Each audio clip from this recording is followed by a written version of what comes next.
Good morning, everyone, and welcome to this morning's meeting of the Economy and Infrastructure Committee. Without further ado, can I introduce the top table? To my left, I have Serge Marone, Strategic Lead, Economy Development and Planning. I have Councillor Ian Massey as my Vice Convener. To my right, I have Adam Taylor, Democratic Services. Fraser Crofts, Strategic Lead, Environment and Infrastructure. And we have Daryl McEwen, Senior Engineer, and Craig Daly from Fraser Crofts' team as well. So I'll now ask the clerk to confirm any apologies received and to advise of the members in attendance and online. Thank you. Thanks, Convener. We have apologies this morning from Councillor Colin Stewart, who has been substituted by Councillor Lane. We have an apology from Councillor Carr, who's been substituted by Councillor McCall, and an apology from Councillor Watt, substituted by Councillor Liz Barrett. We have 3 members online. If I can just ask if they can confirm that can hear Councillor Welsh. Yes, Adam, I can hear you fine. Okay. Councillor Harvey.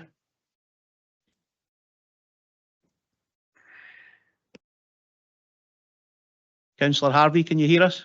Yes, I can hear you. Thank you. And Yes. Councillor Kogali. Yes, I can hear you perfectly. Thank you. Convener, we have 1 member, Bailey Brock, who I believe is stuck in traffic and will be joining us shortly. All other members present in the chamber. Okay, thank you, Adam. Can I ask everyone to use the chat box as usual to attract my attention during the meeting? Item 2 on the agenda, declarations of interest. Can I ask if there are any declarations of interest in respect of the business on the agenda today? Seeing any? In terms of, we have a request for a deputation. Can I ask members if they agree to hear a deputation in relation to item 5 on the agenda? Thank you. Moving on then to the minutes of the Economy and Infrastructure Committee held on the 19th of November 2025. Can we agree the minute? Thank you very much. And now item 4 on the agenda, outstanding business statement. Can I ask if there are any questions on the outstanding business statement?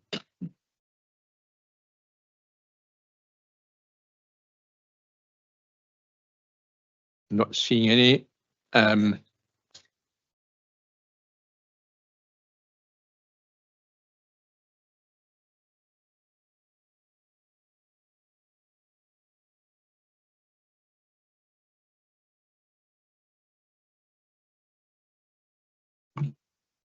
So I'm advised by the officer that in terms of item 31B on the outstanding business statement, that there is a briefing note going out today, and if it's in order with the committee, we will therefore just mark that as complete as of today.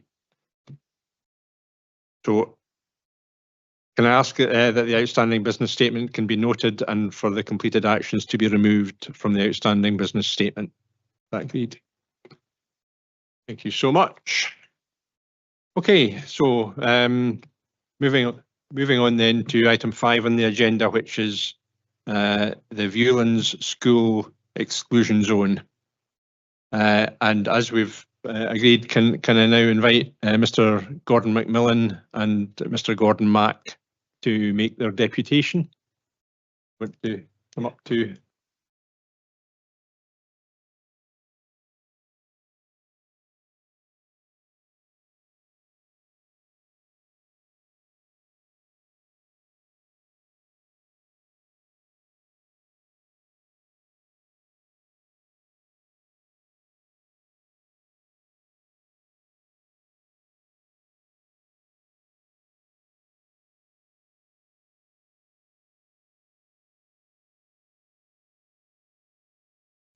Thank you very much. Hello again. I know that we all convened for a discussion on this 2 months ago, but we wanted very briefly to come back and remind you of our concerns.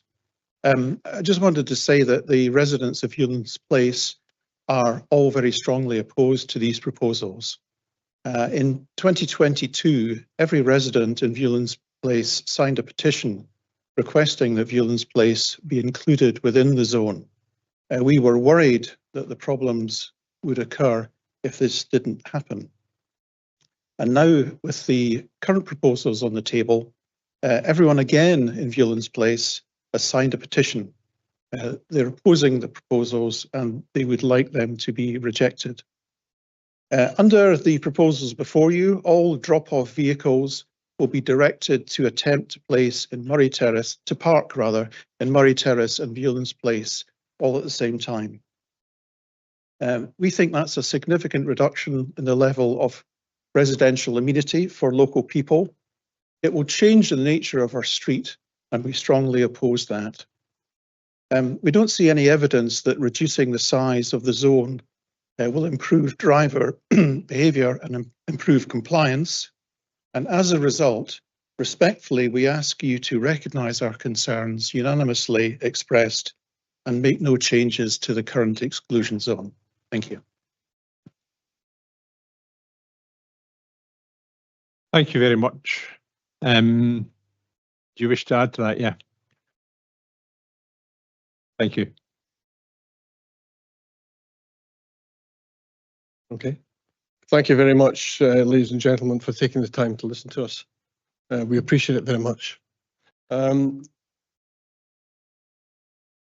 We see the problem that the committee is being asked to address is the lack of compliance with this exclusion zone and the current traffic regulation order. And the solution is to make the current exclusion zone, in our opinion, work effectively, or to remove it entirely and develop an alternative solution.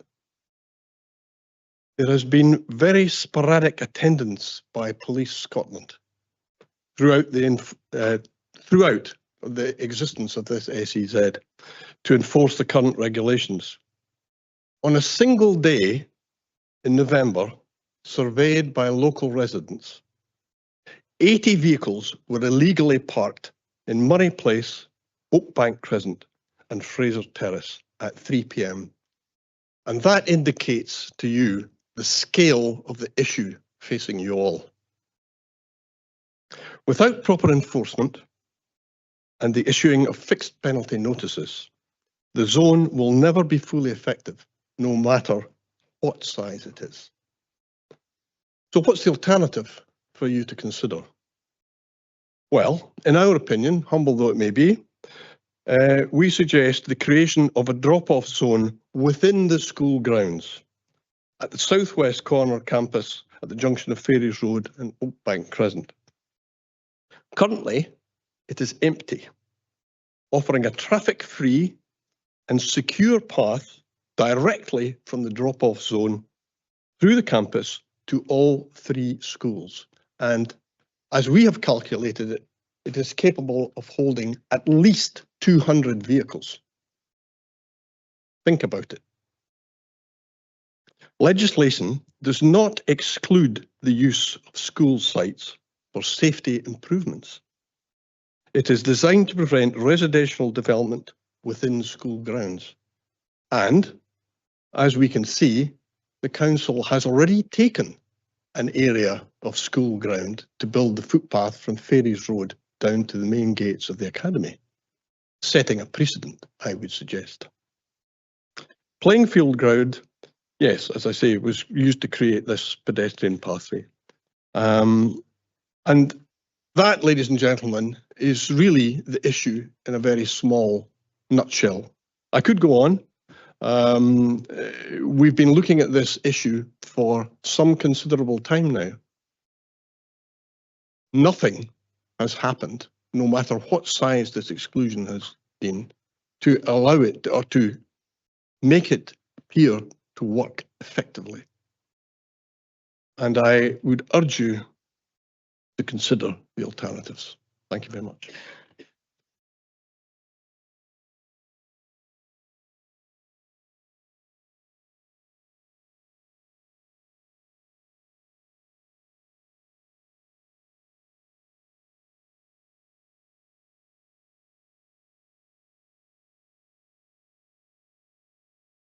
Thank you, convener.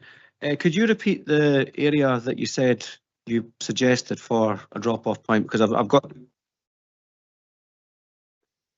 It's the area occupied. It's the area occupied by what was a full-size rugby pitch in the corner of at the corner where Ferries Road and Oakbank Crescent join. It is disused and has been disused for at least the past year, if not a year and a half, and is overgrown ground now. Yeah, it's overgrown ground, and people who know the area might remember that the playing fields are obviously sloped. But some years ago, extensive groundworks were carried out to build up a banked area in that corner of the playing fields. So I think to provide level ground for pitches. It's never been used as a pitch, and you can see it's not even, the grass isn't even cut, it's overgrown. That in itself would provide easy access from Ferries Road, just as they have in the high school and Oakbank Primary School, allowing safe access and egress from the site. And that would allow safe parking and then a safe pathway through the school grounds to Fairview and Viewlands Primary. okay, thank you. Okay. Thanks. Thanks for that proposal. It's really good when people come to committee just to speak to us and explain their views, but also to come with potential solutions. So I thank you for that. I don't know the area at all well, but I just wonder if we were to go ahead with your proposal, does that then mean that there would be more cars driving into the current exclusion zone? Therefore, we would have to change the school exclusion zone to accommodate cars getting into the area you're recommending.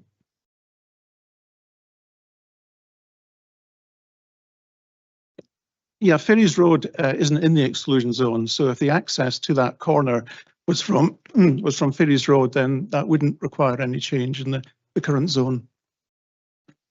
There is another alternative, if you were looking at it in the round, if you like, and that is that you could swap the current parking at the rear of the schools. You need to be familiar with the site to understand what I'm talking about.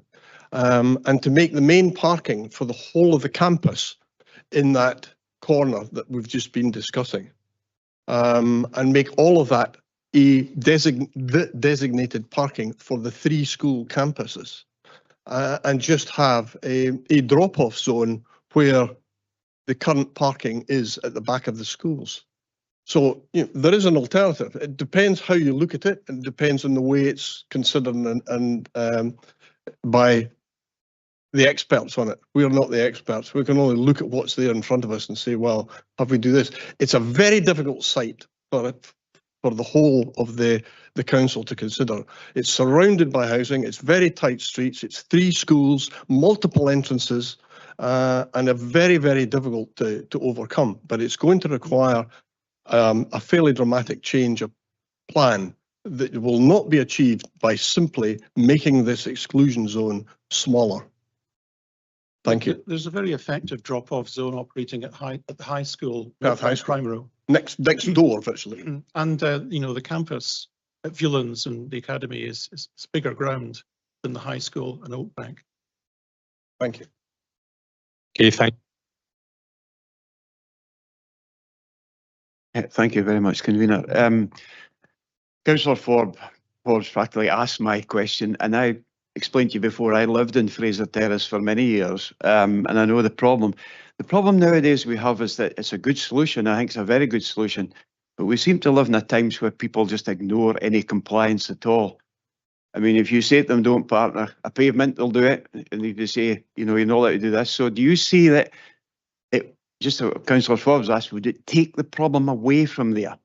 Or do you think people would still say, no, I'm going to drop them off and where it is an exclusion zone at the moment? Yeah, I think the drop-off zone concept, demonstrably works at the high school in Oakbank. And since those two school sites were redeveloped, obviously with modern transport and needs in mind, it does work. And I don't see any proposal to have an exclusion zone around the high school in Oakbank, literally on the other side of Ferries Road. So there is a solution, and there is ground at the academy. It's a very large campus, and as I say, what we propose is to use effectively for safety reasons an unused part of the grounds, which would in itself give anybody parking there immediate safe access, not on a road or on a pavement, but on a pathway within the school grounds, right to the main doors of Fairview and Viewlands Primary. Well, I could just add a tiny little point to this. The majority of the illegal parkers, when you speak to them, say they are unaware of the exclusion zone and unaware of any of the issues surrounding it. And we would ask you to say to yourselves, what's wrong with approved local residents issuing windscreen notices to vehicles not displaying a parking permit? Thank you.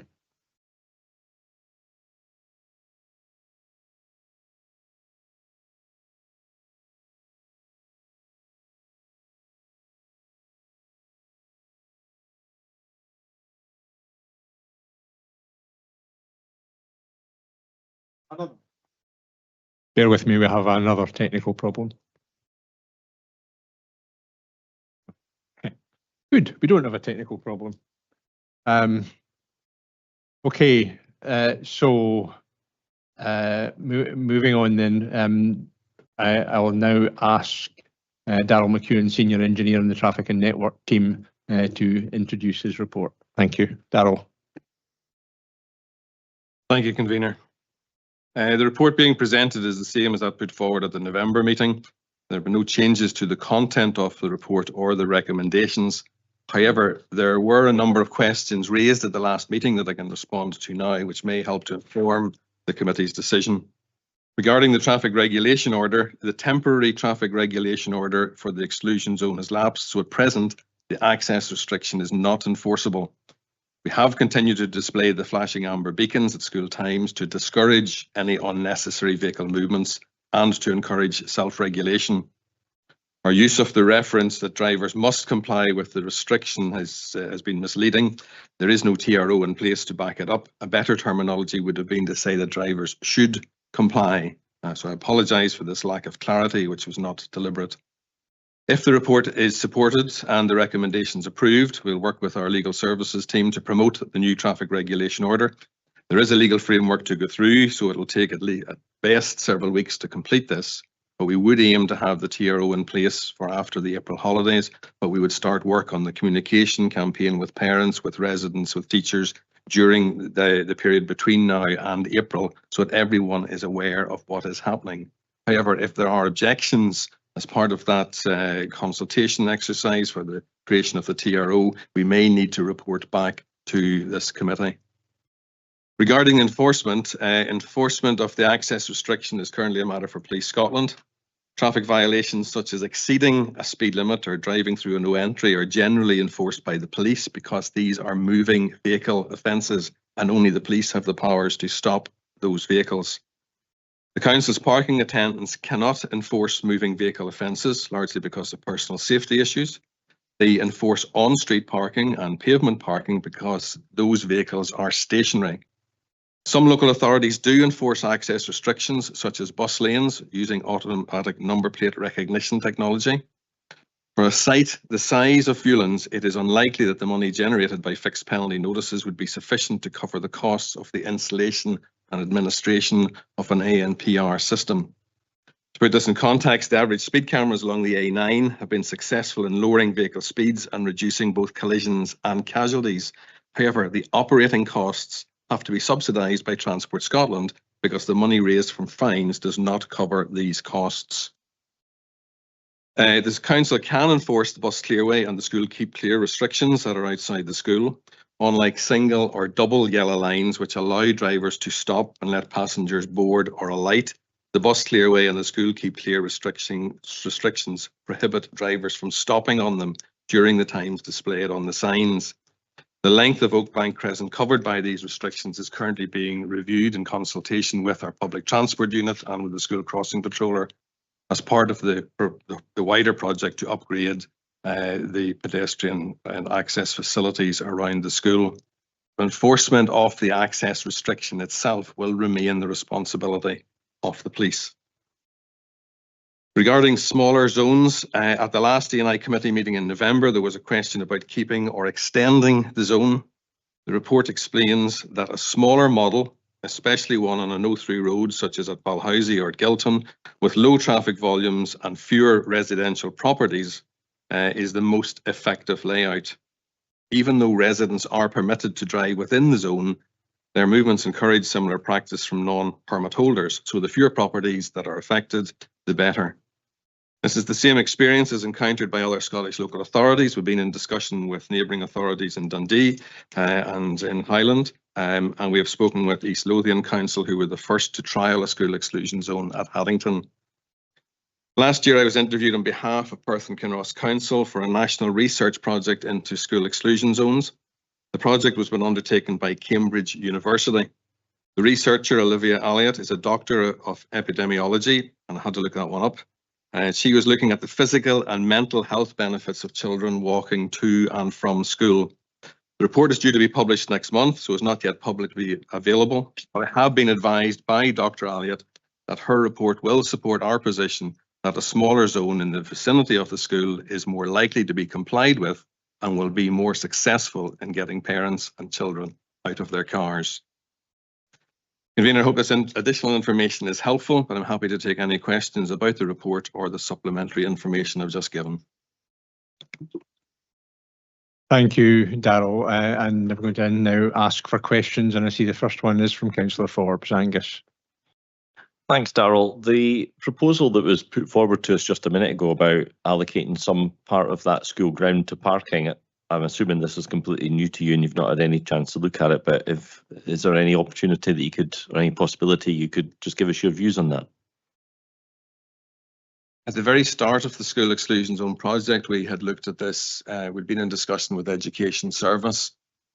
When we were upgrading the footway on Viewlands Road, we had requested to set the fence back and to take a few metres along the edge of the playing fields to provide a new cycle path. That was agreed because it had very little impact on the amenity space within the school grounds.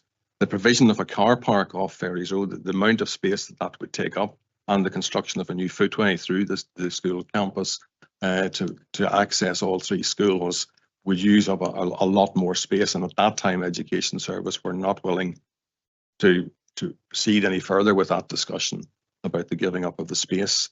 They still saw that as being needed for the amenity of the pupils. We never got as far as producing a design or estimating a cost for the scheme. Thank you, Councillor Barrett. Liz, you have 3 questions. I don't see any further questions from anybody at the moment, so fire ahead. Thank you, Convener.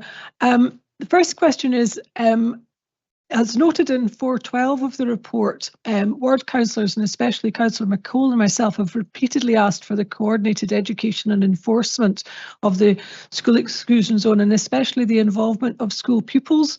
And you've referred to the plan to get through the legal situation, but also communications. So can I please ask whether the communication plan is being drawn up to involve pupils directly in what's being done, because I know they are generally supportive and they're the ones who are mostly impacted by this, and then followed by coordinated engagement, education and enforcement with the road safety team and parking, the community wardens and the police when the zone is enforceable again. Thank you. That's question 1.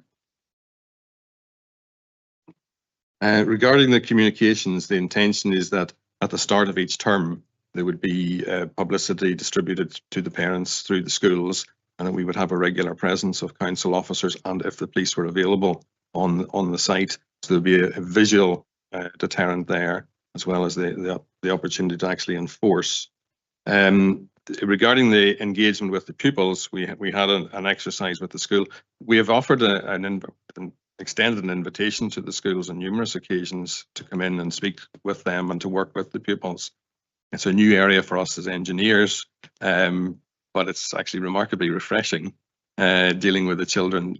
We've had, before Christmas in that autumn term, we were in Viewlands Primary School, received a very warm welcome working with the pupils, and there was clearly an indication from the head teacher there that they'd be willing to continue that. There's no fixed programme for that yet. That will be down to the head teachers to accommodate us within their timetable.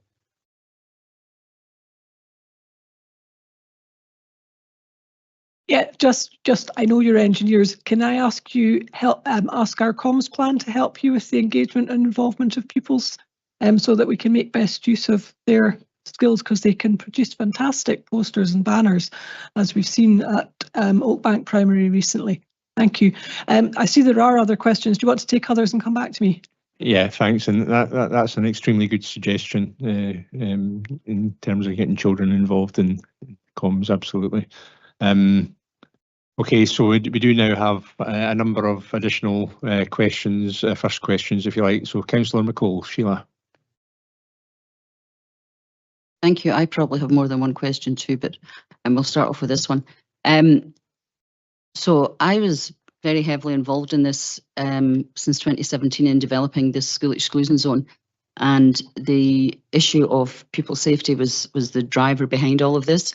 So I think I want to address first, if I may, the suggestion about using the corner of the playing field, notwithstanding education's reluctance to get engaged, and they're, quite rightly in my view, not wanting to reduce the sports facilities in the school. That particular junction has some, as I understand it, some engineering challenges. And is it possible that you could explain some of those? Because I know we did look at it in the very early days, and I also know that previous parent councils, probably predating Darrell and myself, had looked at all sorts of suggestions, including part of the school grounds, and had submitted them in the past to council, and they'd been rejected for a variety of practical engineering issues. Are you able to expand on any of that? I know I'm putting you on the spot here, but if you can.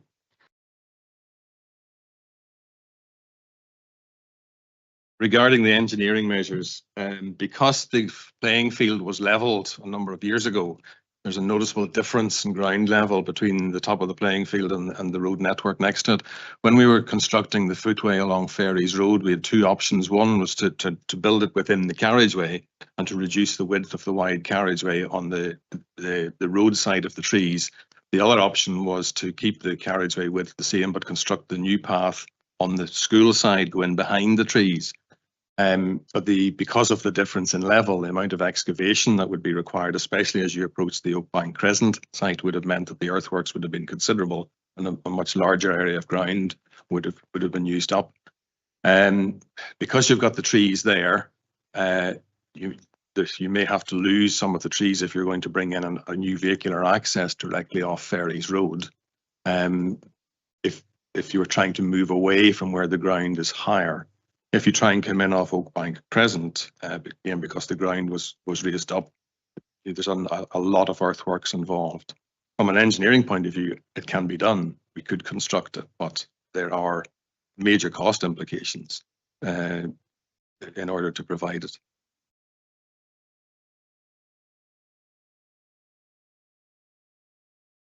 Thanks, Convener.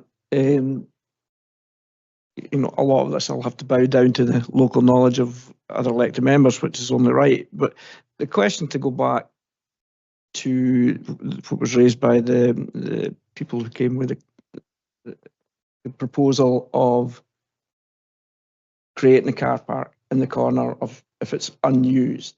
So we're saying that the council and the education department, we filled in an area and then we've just let it go to disrepair, if you want. Why did we fill it in the first place if we weren't going to maintain it? And do you do any overview of the cost and benefit of that between departments of the council? So education is saying, no, we don't want to give it up. And maybe another department is saying, well, it would be beneficial for parking or for getting children. Does strategic leads get involved to look at and advise over cost benefit, or do we just work in a silo? That's really what I'm asking.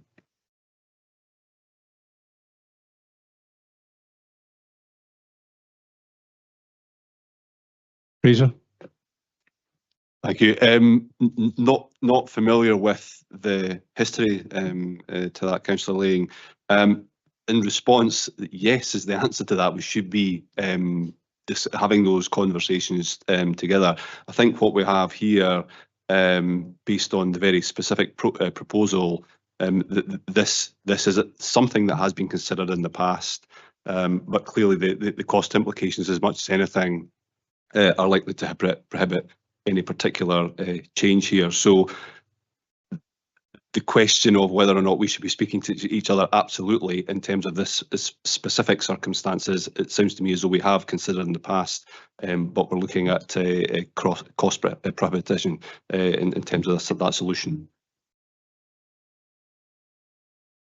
Thanks. It was following on from Mr. McEwan's answer that that education weren't keen on it, so we didn't really move forward. I was just wondering if we actually worked together and did an appraisal to see what's the best use of, because it's all council land. Thank you. Okay, thank you, Councillor Laying. Councillor Duff, John. Thanks, Convener. Yeah, I think members struggle with this a little bit because there doesn't seem to be any clear consensus that has arisen, despite all of the consultation that's going on around about this. And just in relation to the last point, having looked at the map, education does have a sizable footprint in that area in terms of land. But in the report, it talks about park and stride sites, and just wonder if you could explain whether that was considered, and if it was, why it might have been rejected. Thank you. Yeah, we've been very fortunate in most of the other school exclusion zones where we were able to identify suitable parking areas within close proximity. I think the Blairgowrie campus, the school exclusion zone, works well there because there are locations where parents can park and walk. There is no similar suitable site in close proximity to the academy and the primary school. We had looked at sites further up on Viewlands Road West, but again, the distances involved and even the capacity that was available meant that they were unlikely to be sufficient. So there's nowhere within the local area that we've been able to identify.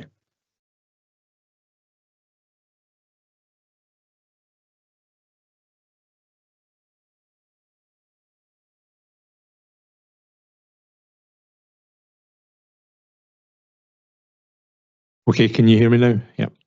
So we're now on to second questions, and Councillor Barrett, please. Thank you, Convener. My second question is, I'd like to echo Councillor Forbes' thanks to Mr. McMillan and Mr. Mack for coming today and their positive suggestions. But I'd just like to ask officers, as well as the technical issues about the site and the amenity, would they share my concerns about the impacts this would have on traffic at the corner of Fairies Road and Oakbank Crescent and on Oakbank Road going up to the high school if this were implemented? Thank you. There would have to be a stagger between the junction of Oakbank Crescent, Fairies Road, and any new access into the car park. We know that there is a short distance between Oakbank Crescent and Oakbank Road, and quite often we'll find queuing vehicles there at school time. So yes, we would need to assess the sites, but we couldn't place a new access in right beside the existing junction. There would have to be a separation between them. Okay, thank you. Angus, Councillor Forbes. Darrell, would it be a fair summary of the situation to say that, as Councillor Duff says, we've no clear steer on which direction to go, and at the moment we have the group of people who live within the exclusion zone quite like it as it is and quite enjoying the fact that there's maybe less cars outside their houses, and then we have a group of people who drive their children to school and just want to basically get as close to the school as they possibly can. And are we just in a situation where we really aren't going to please either of those groups of people, and therefore we just have to make a decision? When we look at the results from the survey, it's very clear that there are a wide range of opinions. There is no consensus. We're getting a slight majority of people in favour of the zone, a slight majority of people who live within the zone in favour of retaining it. But then we have a majority of people who live outside the zone who are not in favour of it. So there's no clear indication there. Whatever we do is going to have an impact on either the residents or the parents. But throughout all of this, the whole emphasis has been on the safety of the pupils accessing the school and what we can do to reduce the risk of conflict between the various road users around the school gate. So I'm just wondering then, in an ideal world, this is coming down to, as I think we all know, is coming down to enforcement or lack of enforcement, and the council's position is pretty clear that that's a matter for the police. And therefore, Darrell, do you have any insight into the police's views on this, the resources that they have to police such a thing?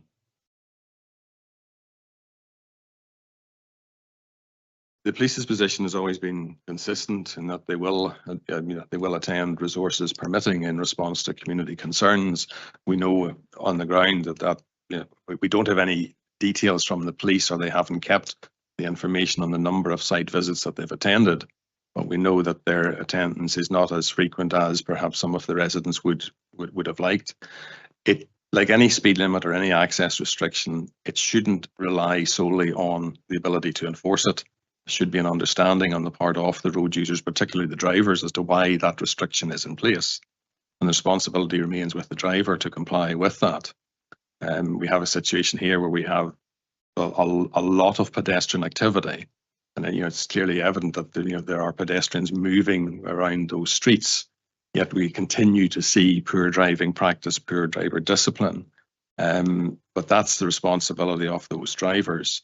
As a council, we can introduce the measures, and we can do as much as we can to try and promote and encourage compliance. And the police can enforce, whenever they are available. But it's ultimately down to the drivers.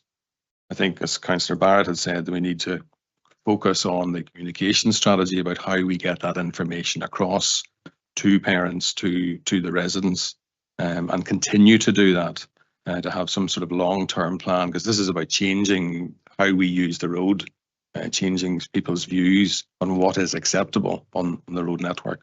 So yes, enforcement is an issue, but I think education is got to be key as well. Thank you. Second question from Councillor Duff.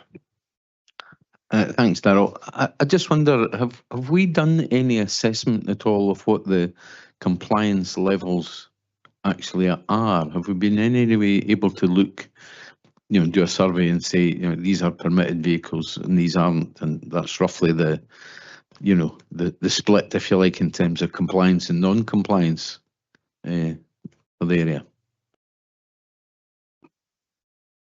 Yeah, whenever we first put the zone in, we were on site a lot, and compliance was generally good. There was a lot of publicity surrounding it. I think I need to remind, I suppose, everyone involved in the whole project, this is not about creating a car-free zone. Cars will still be permitted within the zone if they have a legitimate reason to be there. There was an expectation, I think, from some of the parents that there should be no cars there, but we still have residents, we still have staff who need to access the school. The way that the order is worded, drivers, if they wish to drive within the zone, need to have a permit. It doesn't say that the permit has to be displayed. The permit has to be available if they are stopped and challenged. So while the majority of people with a permit, you will see the permit sitting on the dash as they drive up to the school, there may be others who have chosen not to display it. But what we have noticed as the months went on was that the volume of traffic within the zone increased. So the compliance was good at the start, and there's a significant drop in the number of vehicles. That has slowly risen. The majority of the vehicles within the zone now are not displaying a permit. But unless we actually stop them and challenge them, we don't know whether they have a permit. Yeah, by all means. So in terms of permits, is it within our gift to enforce people to display it, if you know what I mean, in entering the zone? And a couple of quick information questions as well. How many permits have we issued, and what are the times of the restriction, if you can remind me? the times of the restriction are during school hours. So 08:30 to 9:15 in the morning and 2:30 to 3:30, I think it is, in the afternoon. But the sign says that when beacons flash, so like the old part-time 20-mile-per-hour speed limits that we used to have, when the amber beacons are flashing, the restriction is activated. So during school holidays or weekends, the signs do not display. There was a comment from in the questionnaire that some people felt that the signs were very big. Some people said that the amber beacons were not particularly prominent, especially if you're approaching from a side road. We know that the beacons are actually recessed into the face of the sign. So you can see them when you directly approach, but you don't always see them when you're coming from a particular angle. We have been in discussion with the sign manufacturer, and we could move the beacons forward. We could change the way the signs are manufactured. But in the report, one of the recommendations was that the signs are very large because they were based on the signs that were used in Edinburgh. And with narrower streets and narrower footways, they are quite visually intrusive. The recommendation is that we would redesign the signs and make them slightly smaller. But what we did learn from Dundee City Council, they don't use amber beacons. They have actually the times written on the sign. So rather than just saying when, school exclusion zone, no vehicles when beacons flash, it actually says from 08:30 to 09:15. We didn't go for that because we were introducing a number of different zones and the schools all at different times. So we went for a standard sign design. But as part of the proposal, if the scheme if the report was recommended and approved, then we could look at actually displaying the time on the signs themselves. Within the report, if we were redrafting the traffic regulation order, we could put wording in that the permits would need to be displayed. We need to check that with legal services, but if that was permitted, then that could be put into the application. I don't have the figures for the number of permits that have been issued to hand, but it has been extensive because what we had found was when we initially thought it would just be residents within the zone, we're finding that a lot of some of the residents had members of their family coming in and out or carers coming in and out. We had businesses operating from within the zone. So the business operators or their clients needed permits to enter the zone. Didn't necessarily mean that they were all going to be in the zone at the time, but in case they did need access, they were issued with the permit. So the number of permits issued has exceeded what we had anticipated because we were not aware before the project the usage of the properties within the zone. The staff role also changes. And we've seen this at the other schools where we've put in school exclusion zones. The number of permits is quite high, and the old permits are supposed to be returned to us. But quite often the head teacher will simply notify us that someone is no longer working at that school, and we would cancel the permit. Okay, thank you. Next question, Councillor McCall. Sheila. Thank you, convener. I think it's a wee bit disappointing here that nobody's actually thought about the reason for the school exclusion zone in the first place. And before I became a ward councillor for that area, the parent councils of all the of the academy and Viewlands Primary had both been petitioning for a number of years on the grounds of pupil safety. And that needs to be our overriding concern here. And I think we've lost sight of that somewhere along the way. So my question, Darrell, is, and I'm not sure if you'll have this with you or not, but at the time, I remember very clearly there was a number of issues with pupil safety, with injuries, etc., etc. And I'm just, sorry, my ward colleague is pointing something out to me here. I'm a substitute, so I may have done. But do you have any information about whether or not that has improved? Because I think for this committee, that has to be our overriding concern, is the issue around pupil safety. Yes, Councillor McCall, we do have some figures. Reported road traffic collision data is shared with us from Police Scotland. In the 5 years prior to the school exclusion zone being put in, there were 2 reported slight injuries, both in 2017, one on Murray Place and one on Viewlands Terrace. We were aware of a couple of incidents on Oakbank Crescent outside the school gate, one of which was witnessed by the head teacher in the afternoon when pupils were leaving the school, where a pupil was struck by a vehicle or came into contact with the vehicle. That does not appear on the police's road traffic collision data. So for whatever reason, that wasn't put forward, whether the child wasn't injured or we don't know the reasons for it. But we know that there were at least 2 incidents on Oakbank Crescent, which is what prompted the whole investigation into this. In the 3 years since the school exclusion zone has gone in, there have been no reported road traffic collisions within the school exclusion zone.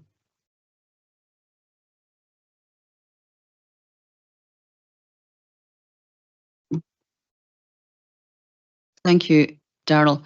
I think there was a number of incidents where, maybe not a number, but there were certainly at least 1 or 2 that I'm aware of where a child was taken straight to the hospital. So perhaps it wasn't reported as a collision. And in fact, one, well, I'm not going into that personal details, but a supplementary to this in terms of pupil safety is that on that particular campus, there is nursery provision for very young children.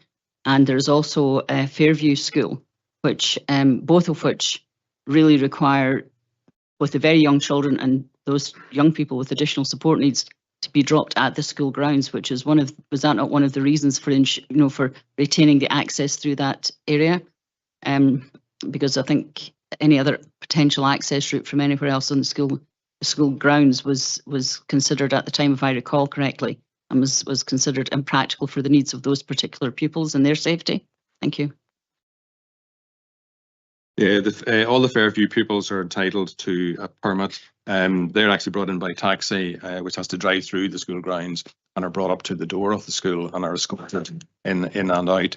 So there's always going to be vehicles coming in and out. The nursery provision, again, that's what we assess on a case-by-case basis.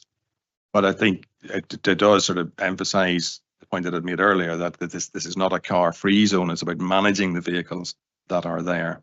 The incident that you made reference to, where the child was taken to hospital, all injury collisions should be reported, but we know that we don't have access to the hospital records. That information is not publicly available. So it is possible that there have been a number of incidents that we are not aware of. Okay, thank you very much. Sorry, that's Angus. Is that Angus? You're saying your question has been asked, or who's? All right. Okay, got you. Okay, Councillor Ling. Thanks. It's more a general question. I totally agree with Councillor McCall that health and well-being of the pupils is everybody's first priority. I was just wondering why there are so many pupils being delivered by cars that seem to be by vehicles rather than by transport, because if they live out without the certain area that would get out. Is there a reason why there are so many pupils have to be dropped off? Is there a high amount of placing requests, or what is the reason to it? That's the question I have.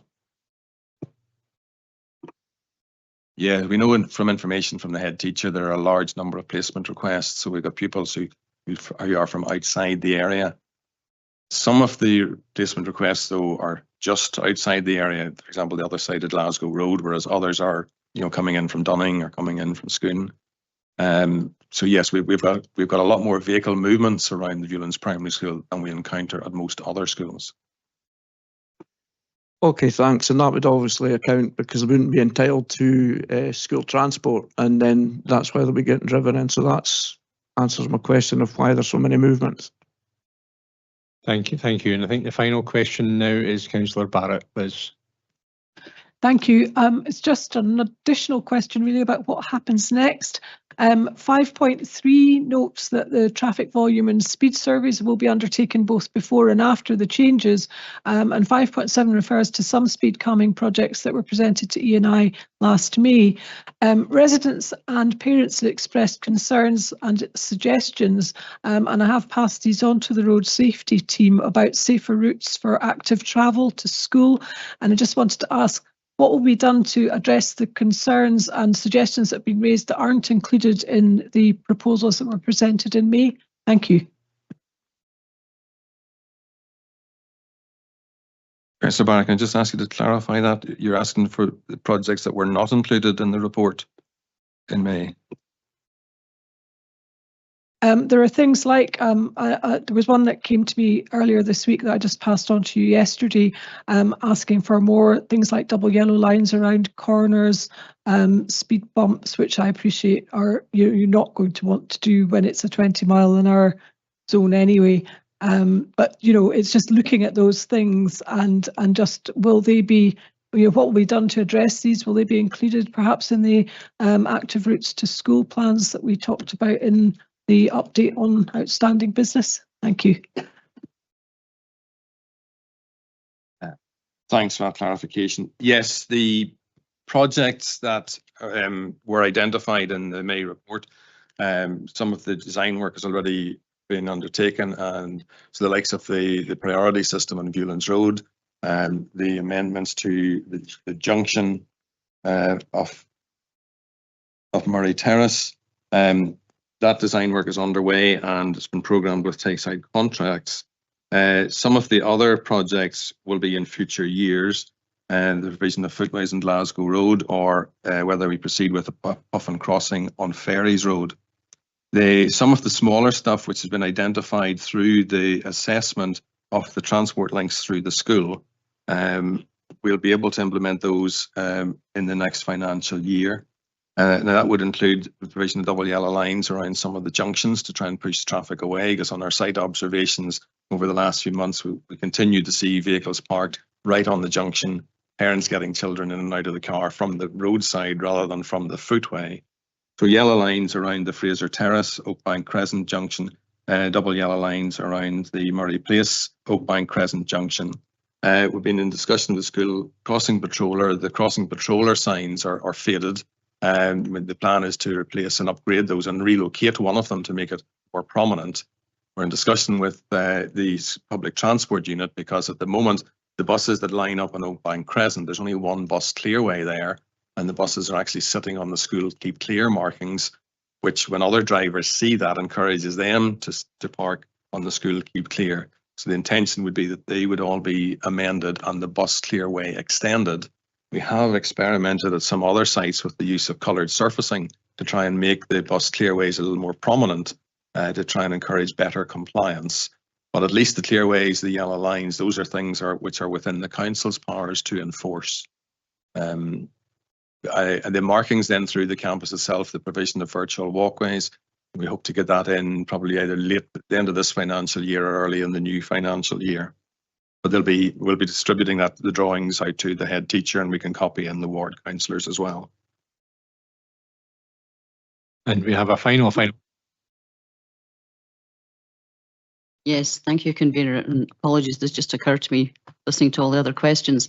Somebody raised the issue about pupil engagement in all of this, but if I remember correctly, there was quite extensive pupil engagement with a third-party organisation.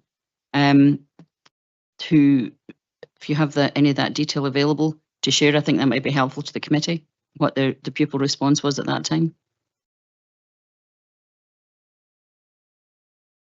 If not, I can remember it. I don't have the information available. It was Sistra came in and did a series of workshops with the pupils in the schools, yeah.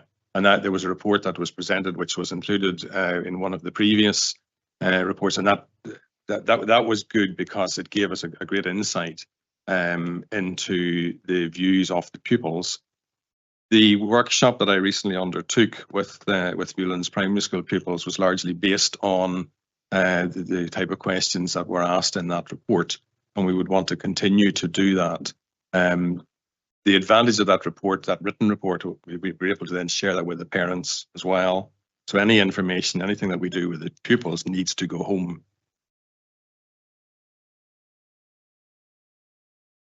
Thank you.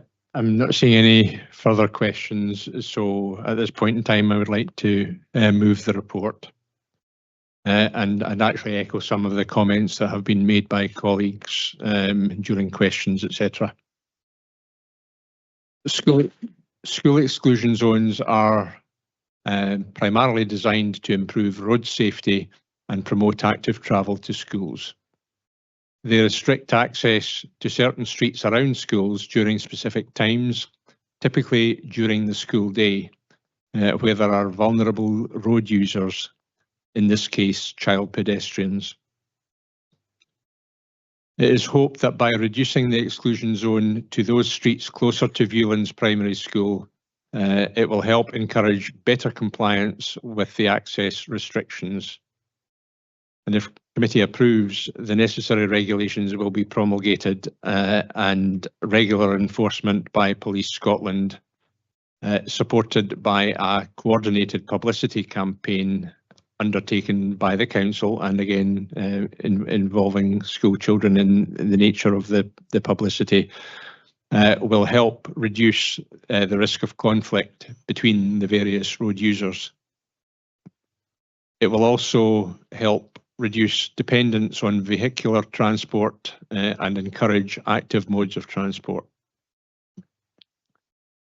The report details the proposed amendments to the traffic regulation order for the Viewlands School exclusion zone and on the provision of the additional pedestrian facilities across the Viewlands area.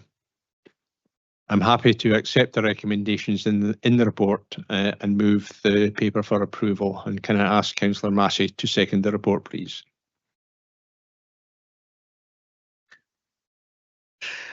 Thank you. As we've heard, two factors make the currently unworkable. The multiple access points, which allows drivers to easily enter and move through the zone, and a lack of consistent enforcement, which Police Scotland have made clear that they cannot provide on a routine basis.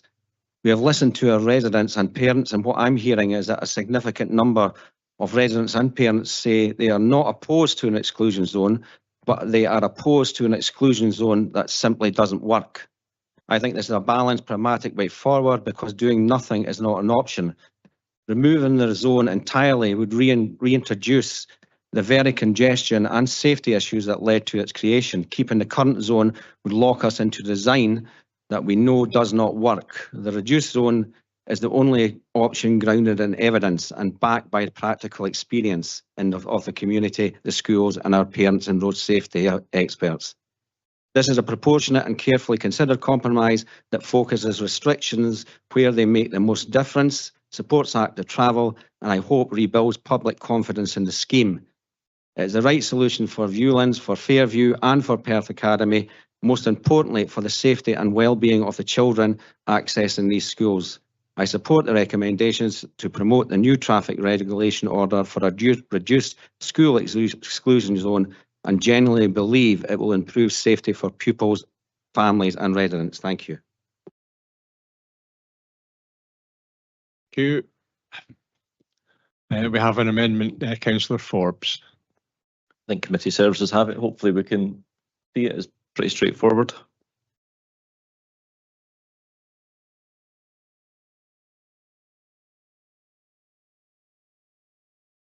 Should be coming up on screen presently, I hope.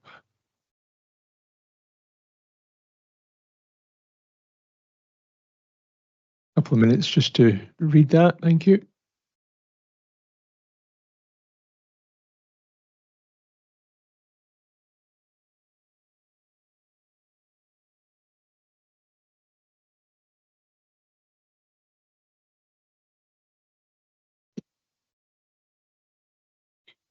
As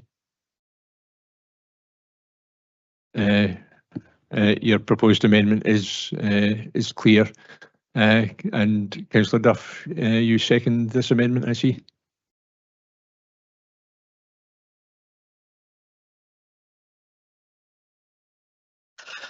Thanks, convener. This consultation, as it says, shows no clear direction in either way. We have two sets of people competing with each other. I think we've all agreed in this room today that the overriding priority should be children's safety. We've heard that since the school exclusion zone in its current capacity was introduced, there has been no reported conflict between children and cars. I don't really see any reason to change it. So I think the amendment's pretty clear. We stay as we are. The leader of the council will put as much pressure as he can on the police to provide more enforcement. We're very pleased to retain the suggestions on page 32. Thank you. Thank you, convener. I think Councillor Forbes has covered the points I was going to make. I think there is no clear, this is a consensus on the correct way forward here, and I think we'd be tinkering with something with no understanding of what the changes would make. I'm happy to support the amendment. Thank you. Thank you very much. Now we have comments. Councillor Barrett. Thank you, convener. When I was elected 5 years ago last November, I promised that road safety, especially around our schools, was one of my top priorities, and it still is. The Viewlands School Exclusion Zone to tackle dangerous driving and parking, which had caused accidents, as we heard about earlier this morning, was already being planned at the request of the parent councils of the schools. I must admit I have been utterly shocked by the attitudes of some drivers and the inconsiderate behaviour of some parents and carers around the entrances to the schools and even within the school grounds over the last few years. I and other ward councillors have constantly pressed for the need for behaviour change and winning hearts and minds through engagement and communication and involving pupils, and I welcome the undertakings given by officers today. The expiration of the temporary traffic order nearly 18 months ago meant that this has been unenforceable, and I would like to thank everyone for their patience. The current arrangements haven't worked with the larger exclusion zone for the reasons set out in the report. Most respondents to the consultations support having the reduced school exclusion zone, and the report notes that being able to come nearer the schools is likely to improve compliance. And we also heard that this is likely to be supported by the expected outcomes of the Cambridge research project that Darrell participated in. We know there are the added health benefits of encouraging active travel to school if the roads are safer. And I note that nearly a third of the respondents to the consultation said the exclusion zone would encourage them to walk. This is particularly impressive, as we noted that many pupils live outside the catchment area. The zone would also reduce emissions and engine idling near schools and improving air quality for young lungs. The majority of pupils believe an exclusion zone around Viewlands Primary School is a good idea, and also say they'd be happier to walk all or part of their journey if there were fewer vehicles on the school streets. And local councillors are also supportive of the exclusion zone. I checked this morning that there had been no objections from local councillors received by officers. I welcome the undertaking at 5.7 to progress the speed calming and safety projects detailed in the May E&I report and shared in the engagement letters and emails sent to residents and parents, and I look forward to further improvements on this. I also welcome the commitment of Police Scotland to a coordinated publicity and enforcement campaign with our parking operations and communications team at the start of each term, and the police have also confirmed that to us at meetings that we have each month with the police and fire services. I do sympathise with the concerns of residents in the streets just outside the zone, including Murray Terrace and Viewlands Place, about potential impacts, and as Councillor Forbes said, we're not going to make everybody happy with this. Residents shouldn't have to have these concerns, and I'll continue to press for proper communication to parents and for enforcement action. We need to have something that will work, as Councillor Massey and the convener have already said. But overall, I support the report as it stands. But overall, I would appeal most strongly to all parents, carers and school staff to please treat residents with consideration and respect, and please comply with the school exclusion zone for the sake of our children's safety and health. Thank you. Thank you, Liz. Councillor McCall.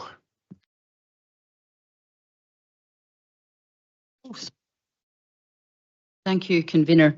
I didn't actually expect there to be an amendment today, so I have nothing prepared to say, but I would endorse everything that Councillor Barrett has said. She's probably been the longest serving elected member for that ward area and is very familiar with all of the background to it. But what I'm quite shocked about here is that elected members really don't seem to think that this is a choice between pupil safety and something else. I would also like to point out that as part of this whole exercise, there has been considerable work being done to encourage active travel. The new footpath on Viewlands Road was part of this. The addition of a brand new footpath on Fairies Road was all part of this. The traffic lights at Glasgow Road and Murray Place was all there to encourage access to school buses, and I think they've been widely welcomed and very successful.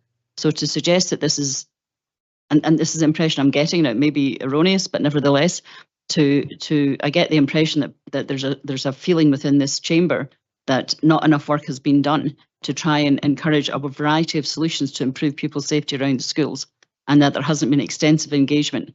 It was the parent councils who initiated this, and they've been trying to do this for years. And I have yet to see any objections to any of them substantively to say that they shouldn't have an exclusion zone, but there is a lot of disquiet about the extent of the current exclusion zone. So I would ask colleagues to bear that in mind when they're considering this amendment. Sorry, I thought. You put me off my stride there. So the only other point I would make is that there's a couple of comments being made about the response to the consultation. There was 46 responses. There are a lot more people affected by this proposed change than 46 people.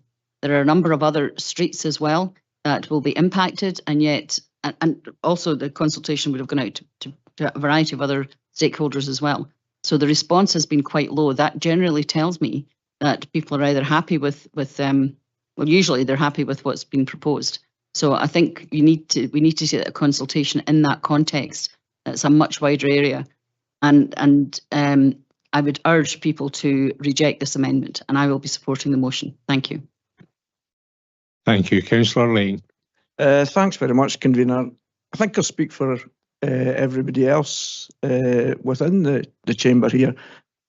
Every single one of us is aware that all of this that we're talking about is to do with pupil safety, and I'm sure that there's nobody within here, even the people that put the amendment forward, are not interested in pupil safety.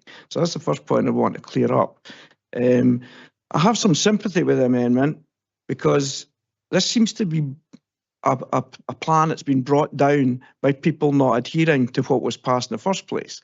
So I can see that it's unenforceable, but we have to learn from this and not put forward things, because there's nothing that looks worse.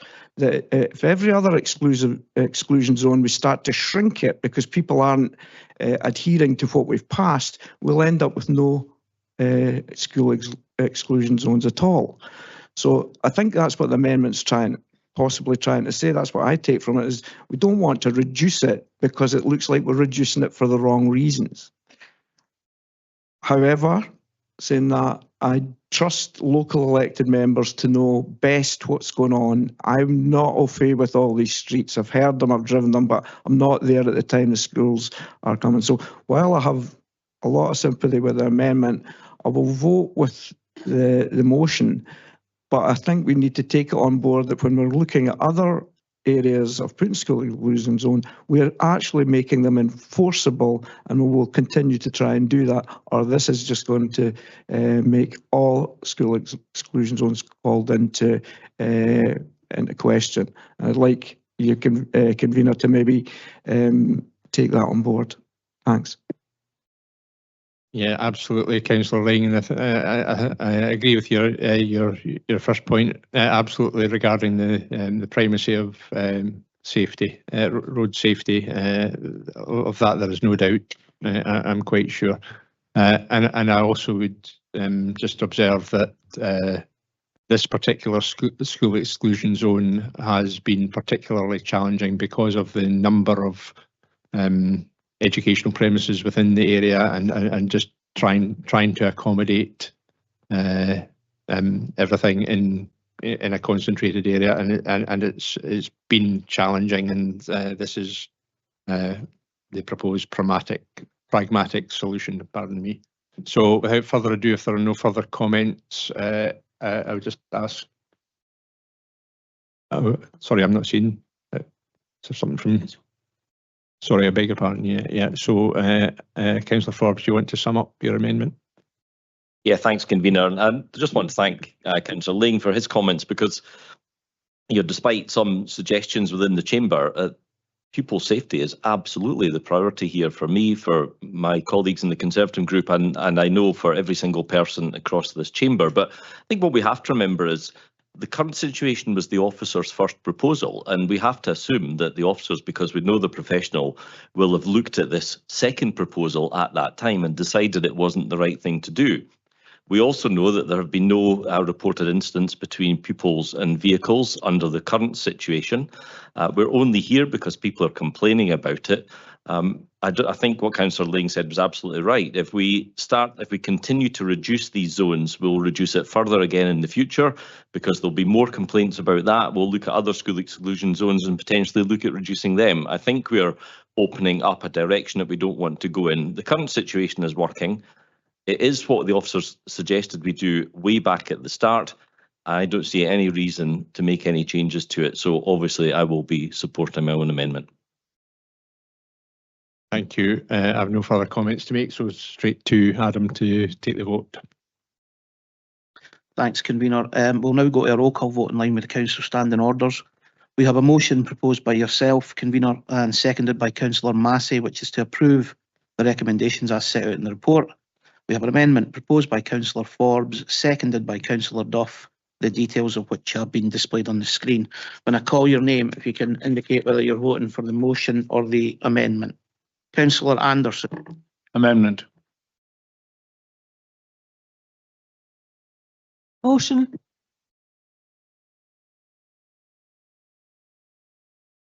Can I just ask for clarification before I take a vote on this one, as I was late for the meeting?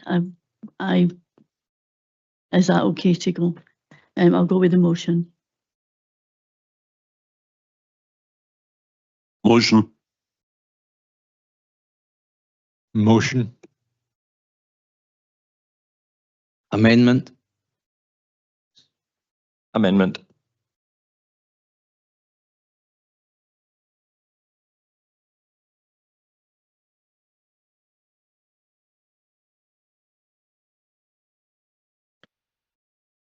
Councillor Harvey.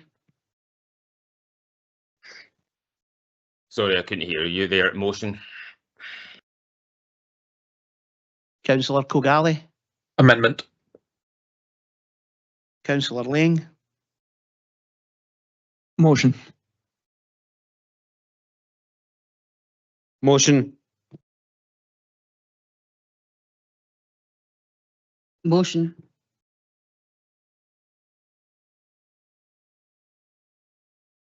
Councillor Robertson. Motion. Councillor Smith. Amendment.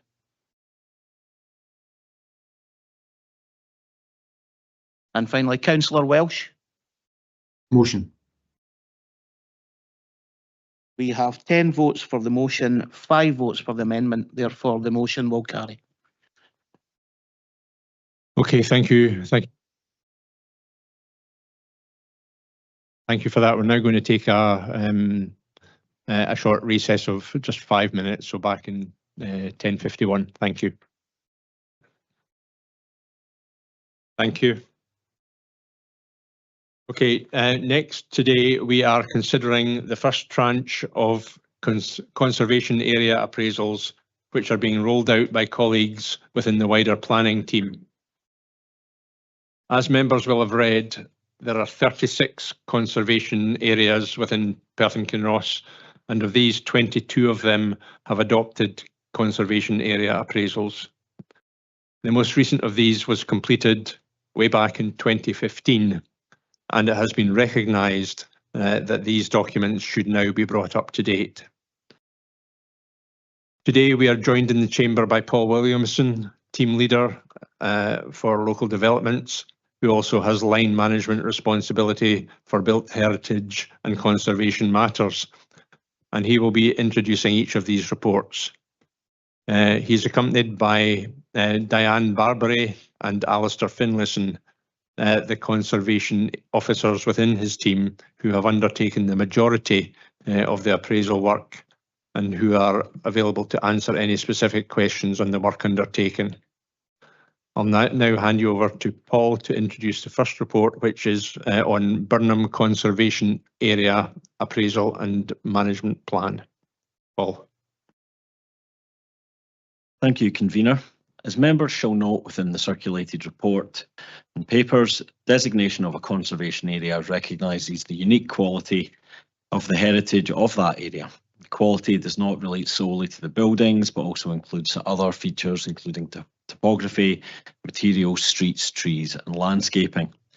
The purpose of these appraisals is to evaluate the architectural and historic interest of the place with a view to its future management and enhancement.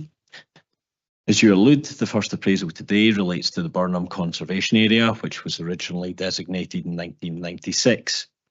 Since that time, no formal appraisal of the area has been undertaken since. As we shall hear, with all conservation areas, their qualities and character can be threatened by the lack of maintenance of properties, use of inappropriate materials, and loss of historic features. Furthermore, in the particular instance of Burnham, the proposed dualling of the A9 trunk road is also a potential threat to the conservation area, yet at the same time, it could act as a catalyst for improved pedestrian access down into Burnham associated with landscape improvements at the same time. As part of the consultation exercise, a total of over 30 individuals attended the exhibition relating to all three conservation area appraisals up for consideration today. Thereafter, formal responses were received from Historic Environment Scotland, Perth and Kinross Heritage Trust, and 2 local residents. The summary of these comments received is attached as Appendix 1 of the committee papers on pages 55 and 56, together with a summary as to whether any changes were incorporated or not. Ultimately, the Conservation Area Appraisal identifies 8 separate character areas, which are differentiated by physical characteristics and townscape qualities. Appendix 2, which is the appraisal document and management plan, sets out the important characteristics of the settlement, including the key buildings, etc. In this instance, no changes are proposed to the boundaries of the conservation area, and it would therefore remain the same as originally designated, as it remains fit for purpose. Lastly, as noted within the report, approval is also sought for the draft Article 4 direction, which seeks to restrict certain permitted development rights within the conservation area. This would not in itself preclude development from taking place, but merely necessitate that some development would require to apply for planning permission. This would also be accompanied by a Regulation 11 order relating to the provision of advertisements within the conservation area. The summaries of the respective documents are on pages 98 to 100 of the papers. Thank you, Convener. That now concludes my address to committee, and we're happy to answer any queries that members may have. Thank you, Paul. We have 2 questions at the moment. First one's from Councillor Forbes. Angus. Thanks, Convener. Thanks, Paul, for the work you've done on this. Can I just ask, this has clearly been done as a result of a motion that Councillor Kigali and I put forward a few years ago. Is that why we're here today talking about this? Yes, in essence, that's correct. It is a remit that we are required to undertake, and as alluded to in my presentation, it has been some time, and we need to ensure that the appraisals are fit for purpose as well. One thing that the motion was, I think, designed to do was to try and shift that balance between protecting the architectural and historical heritage, and perhaps be a little bit more flexible with things like solar panels, for example. So is there anything in this that would allow someone who wanted to put solar panels on the roof of their house within the conservation area now? Will that change if we go ahead and approve this? Thank you, Councillor Forbes. Fundamentally, no. The permitted development rights that are set by Scottish Government and through legislation are applied nationally, so they are set. What happened around the time of your previous motion back in 2023 was that there was an ongoing consultation, phase 3 of the permitted development rights, which the Scottish Government were undertaking. At that time, we fed back in August 2023 on behalf of the Council, taking cognizance of the comments that both yourself and Councillor Kigali had made, and being mindful of the fact that there were particular pressures upon householders to upgrade fabric of their property, whilst at the same time being conscious financially of the extent that these works could undertake. So the Scottish Government did, at that point in time, look at everybody's feedback that participated in the consultation, and they updated the permitted development rights, which has afforded some opportunities for measures to be implemented without the need for planning permission.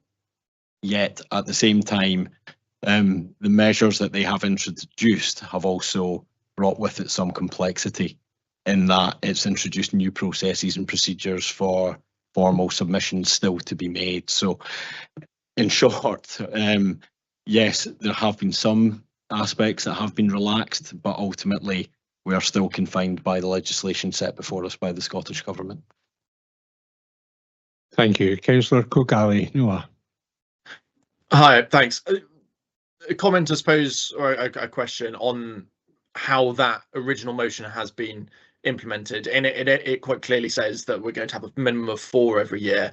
I presume, given we are quite early in the year, that we will be seeing more, but it was interesting that we've only got 3 in front of us today. Will more be coming down the track? Thank you, Councillor Kigali. Yes, obviously we do have 3 today. We would have dearly loved to have been making more progress prior to now. We were faced with some staffing implications and departures from the council, which led to an initial delay, but we are making headway with it. We are, after these first 3, looking at undertaking work and commencing that which has happened already in respect of the Perth Central Conservation Area and Canoe Conservation Areas. So we are very much committed to bringing these forward and trying to keep with the programme that we're establishing. Thank you. Councillor Donaldson-Stewart. Thank you, convener. Also, can I thank Paul Williamson, as well as Dan and Alistair, for the work that they put in here. What I do want to ask is, and I would stress I'm no longer a trustee of Perth and Kinross Heritage Trust, so I have no conflict here. But the written responses were from Historic Environment Scotland, 2 local residents, but also Perth and Kinross Heritage Trust. To what degree was the Heritage Trust involved in other aspects of these 3 appraisals, or was it just purely they responded as a consultee? Thank you, Councillor Donaldson. Yes, they did respond as a consultee. Obviously, as an authority, we have a service level agreement with Perth and Kinross Heritage Trust. So at the present time, that agreement does not extend to participating and feeding into the conservation area appraisal process. Notwithstanding, we have sufficient in-house experience with Diane, Jodie and others in respect of undertaking this work. But we're more than happy to continue dialogue with them moving forward. Yeah, I just ask as a supplementary.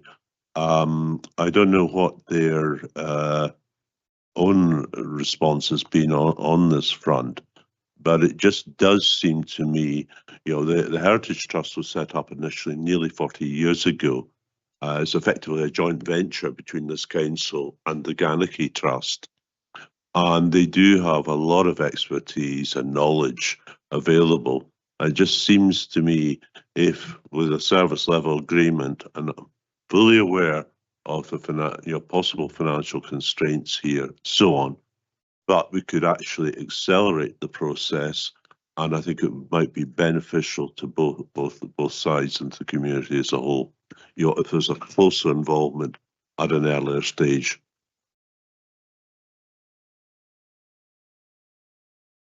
I will certainly note your comments in that regard. Yeah, not sure there was a question there, but Serge, do you want to come in? Yes, thank you, convener. Thank you, Councillor Donaldson. I wanted to come in here because of the number, the 4 number, and the size of the different conservation areas appraisals. It's difficult to compare a Burnham appraisal with a Perth appraisal. So that's where we have to bear in mind that the pace of bringing these appraisals to the committee is also dictated by the size and the kind of the conservation areas we are appraising. But I take the point of Councillor Donaldson. Any support we can get to get them through the system with the team, we will explore any options that we may have.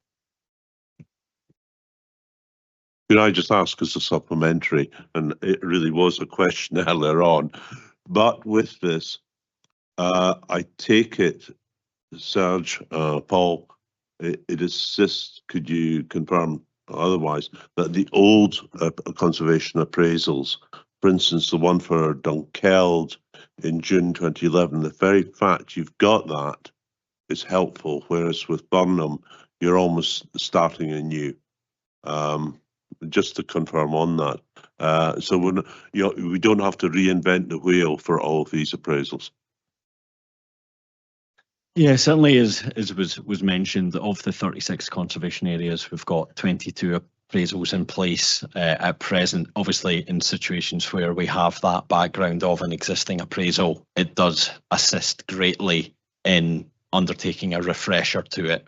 Most of that historical context obviously will not have changed. What we've got to evaluate are the changes that are taking place more widely to these areas, whether buildings have been lost, whether there's been any particular changes in the character of what's being introduced. So in some instances, yes, we do have to, start from the beginning because we don't have an appraisal. But with having this established template that we're now introducing, and also looking at the officers who are involved in the process and using the expertise more widely in the team, we would hope it would allow a smooth transition and continued rollout of the programme down the line. Okay, thank you. Councillor Duff. Thanks. Just an observation first, if I may. You talked there about 36, I think it was, conservation areas and 22 appraisals. And I think in the report it also talks about a lack of awareness about some of this. But when I went to look on our website about conservation areas, I could find the 22 appraisals, but nowhere could I actually find a list of the other 14 conservation areas in Perth and Kinross. So I'm not sure that we actually make it as aware as we could do, which areas are covered by conservation areas. My question was, in relation to this programme, if you like, of updates to the conservation areas, has there been any engagement with elected members about the direction of conservation areas and a kind of generic, discussion around about the issues to do with conservation areas before we start to look at all of these individually? First and foremost, Councillor Duff, thank you for your observations. I take on board in respect of the ease of finding the existing appraisals. In addition to those listed, there is also a link to a particularly useful interactive heritage map, which then can draw attention to the other conservation areas. But I think it's something that would be useful to update, just to make reference to the others. So I take that on board. In respect of other dialogue with members at this time, I haven't personally been involved specifically, but it's something that I think we could certainly look at doing a session with members on as part of a kind of councillor training exercise and refresher on development management and built heritage. So we could certainly investigate that going forward. Thank you. Councillor Lane. Thanks. Just convener, just to follow up with that, Paul, it would be useful if there was direct. The three conservation areas are all in Strathay, all in my ward. I've spoken to both my colleagues across the chamber. Don't think there's been really any interaction between officers asking for the advice. People have lived there for a long time, and the only interaction I had was to ask for a consultation to be held, and it was refused. It never happened. So I'll bring that up when it comes to Spitalfield. But I think that we should be an integral part, and we'll know our area a lot more than representatives of Perthwick and Ross Heritage Trust possibly. So I think we should be part of the consultee process for sure. Do you agree? Just to confirm that as part of these, or part of the rollout of these first 3, members in the wards affected were contacted as part of the proposals. But yes, I take it on board that local knowledge is important as well. Okay, and I think Serge wants to come in as well. Yes, I can confirm that we will make sure. I mean, Paula mentioned the fact that there was some contacts, but we make sure going forward that there's a stronger engagement with local ward members on the conservation areas. When they've been appraised.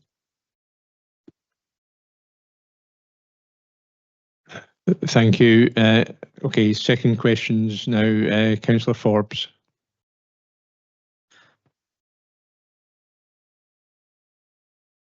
Thank you, Convener. Paul, I asked earlier about solar panels, which was kind of the driver behind all of this 3 or so years ago. And I'm not an expert on these, and you guys will be right over the details. So I just wonder, looking at the conservation area rules that are in place at the moment and comparing them to the proposals that are here before us today, are you able to give me a snapshot of a couple or 3 changes that would allow people to enhance the climate change effectiveness of their properties, which are not there now, but would be if we went down this route?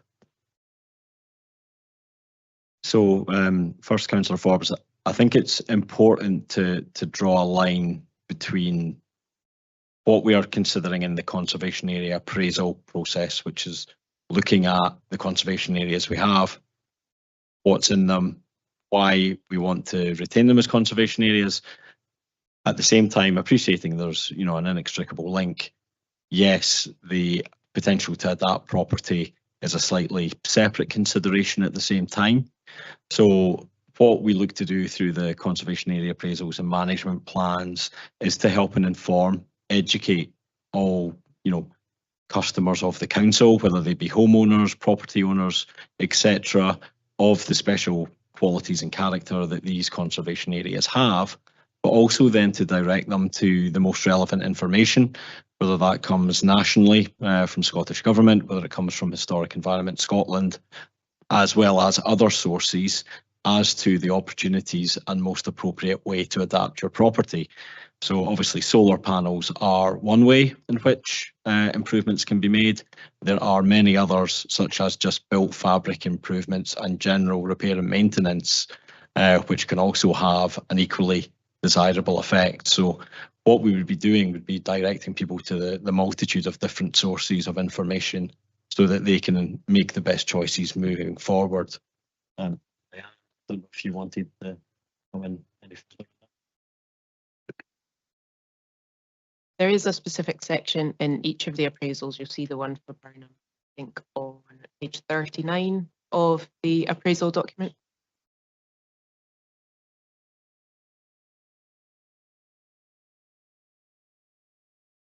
So that section, if you look at page 39, has a number of paragraphs just about the importance of climate change in relation to the historic environment and how we can deal with it specifically in relation to buildings of traditional construction, because that is slightly different. So as Paul said, it's about pointing people to the correct sources of information for what to do to enhance energy efficiency of their own property. Thank you. Councillor Kilgallie. Thanks. Have officers calculated the aggregate cost pressure that this is going to put on residents because of the new changes? Thank you, Councillor Kigali. Obviously, what we are considering in this first report today is just the existing conservation area that applies to Burnham. So there are no changes proposed to that boundary. So in effect, there are no cost implications in that regard. So we haven't calculated that. including the Article 4 direction removing permitted development rights? In terms of that aspect of it, there's already a requirement in some instances to apply for planning permission in any case within the conservation area.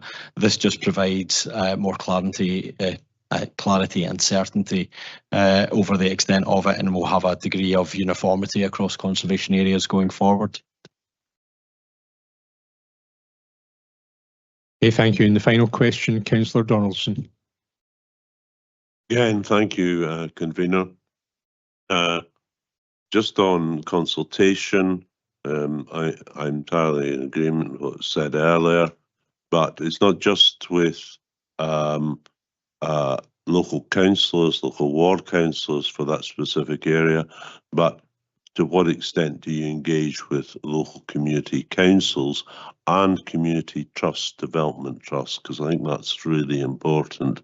And allied to that is where we go from here. Could I just ask, it's following up on what Councillor Duff was saying, and that is there's a number of areas that have not ever been covered, and most notable examples are Scone, Ailith, Milnathort, Auchterarder, and also Stanley Luncarty. Stanley, very important because of Stanley Mills. But equally, there are major settlements, Blair back in September 2007, Crieff in 2009, Kinross 2010, but Pitlochry 2007.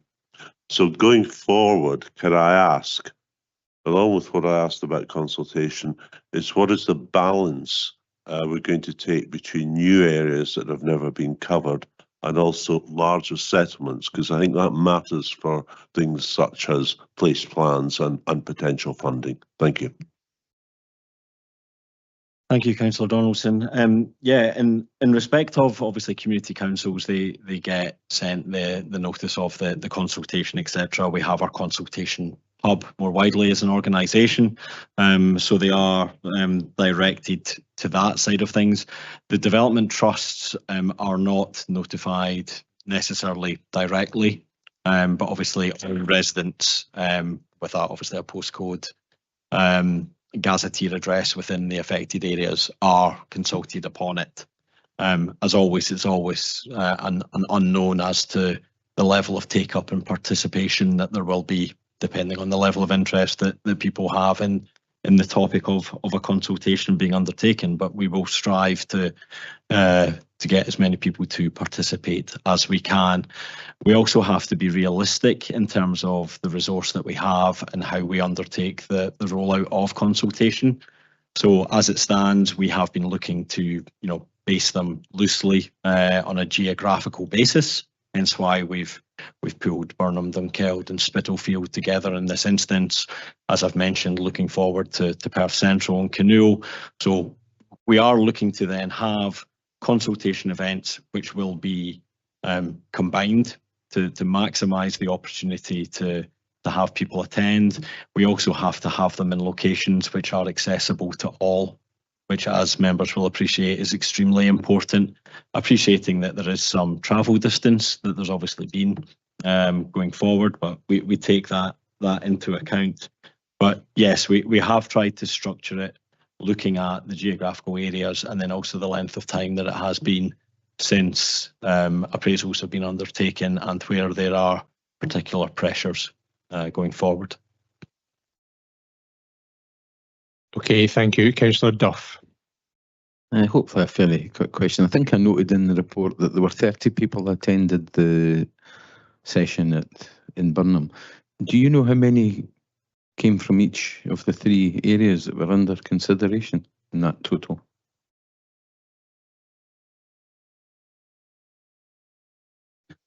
Just speaking to Diane, it's understood that the majority were from Spitalfield, but we don't have the exact figures to hand at the moment.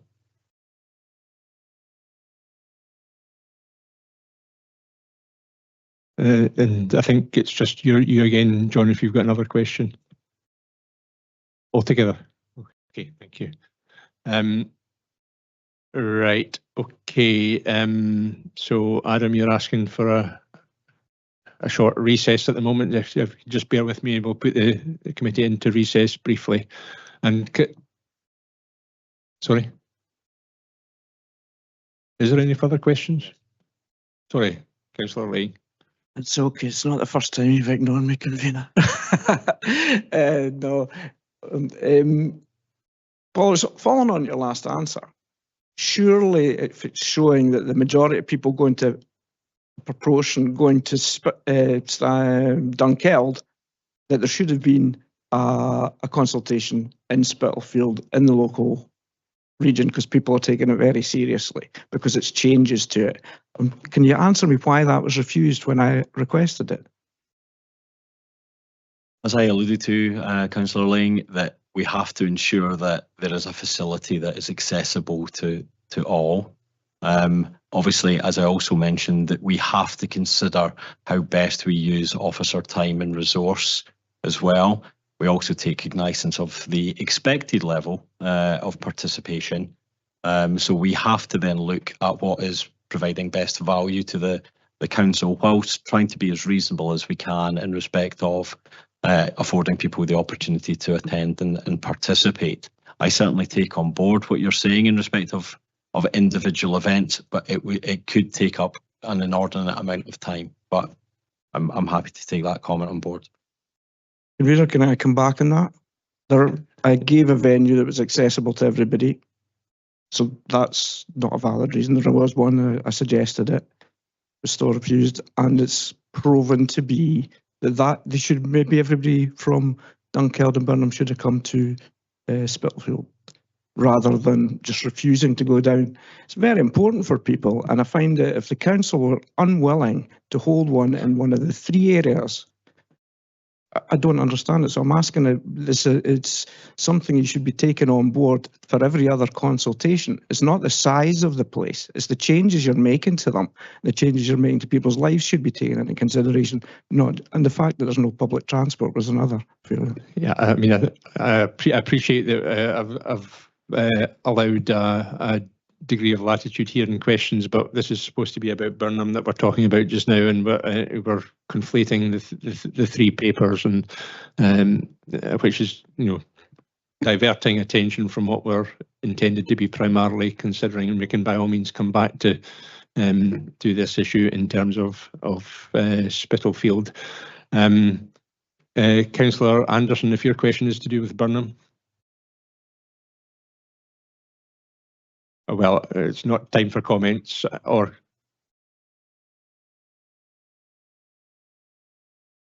2023, we started work on this, and I just wondered what response we've had from the Scottish Government on any upgrade on what we can do to conserve energy and else in these conservation areas.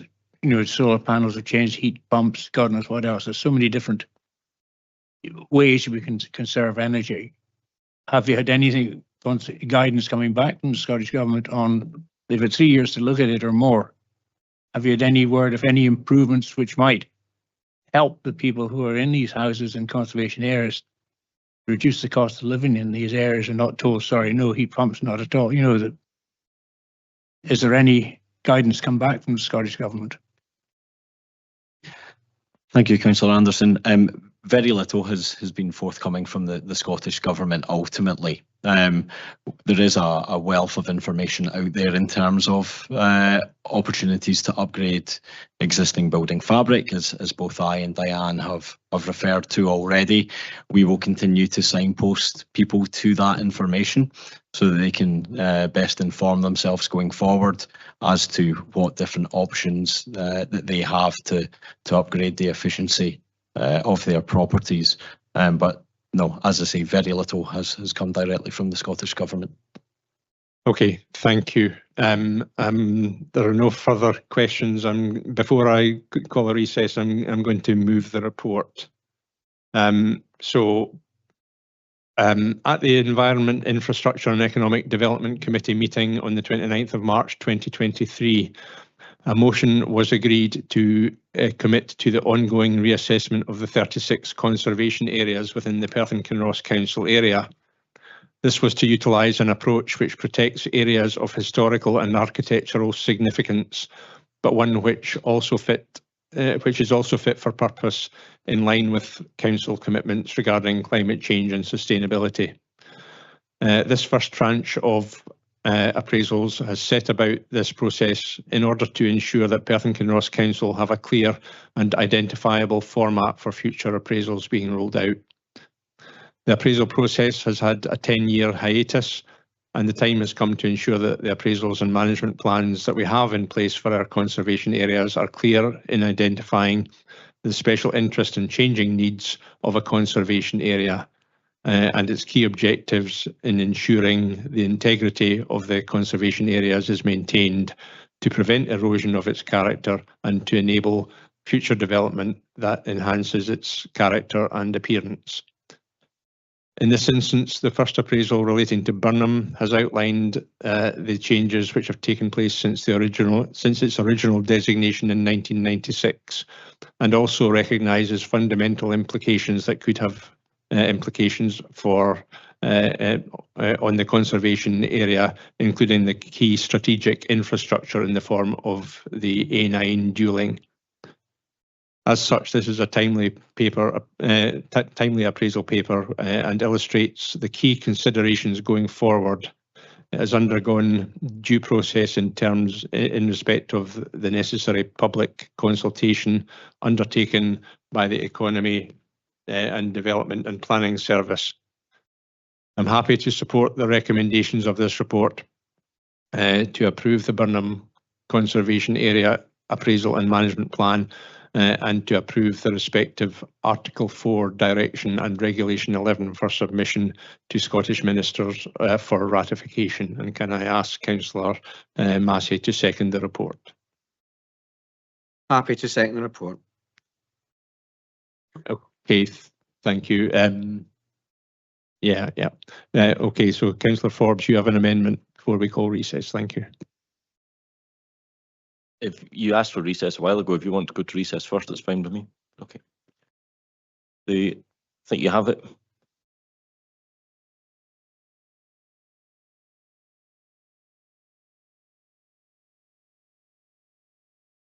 Always Willie. Always Willie.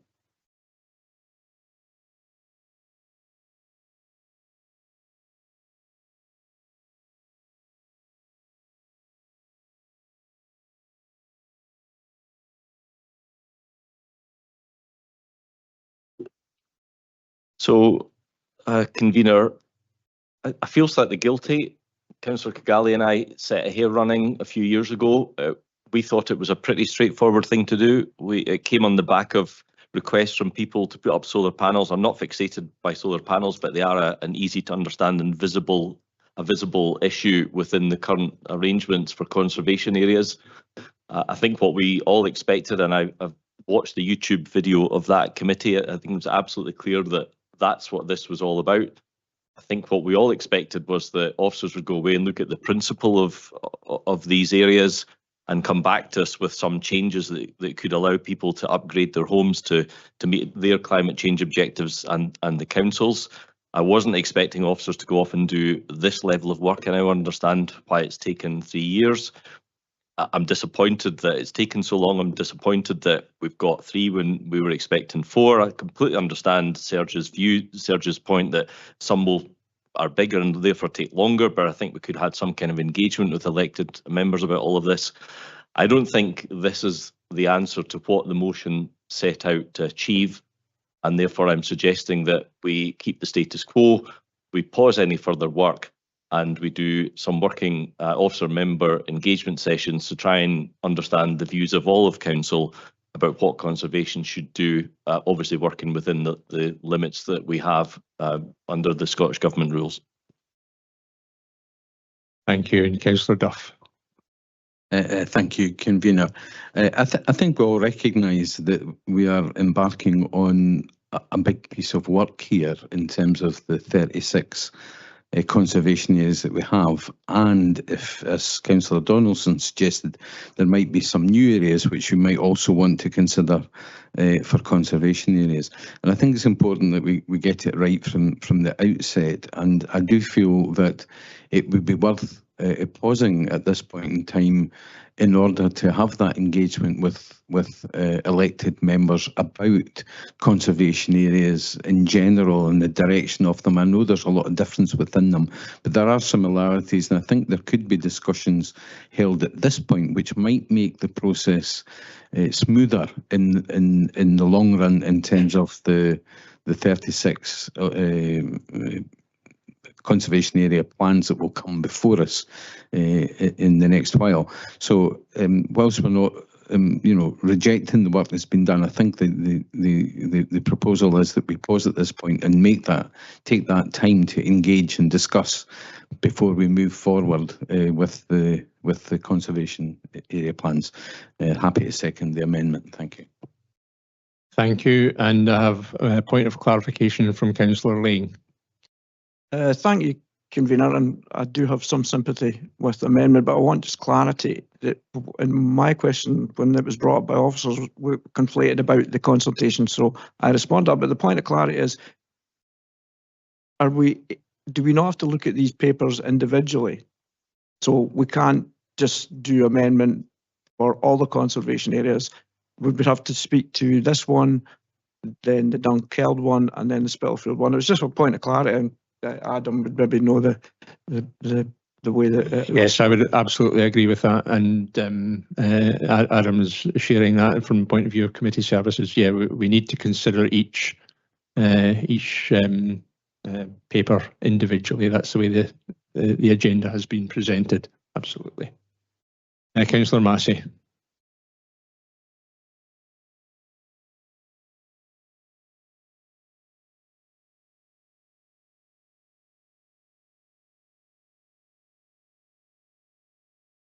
Now, yeah. So I've never seen the motion. I believe I don't even know which committee it was at. So could I clarify which committee it was at, and if I can actually see the original motion?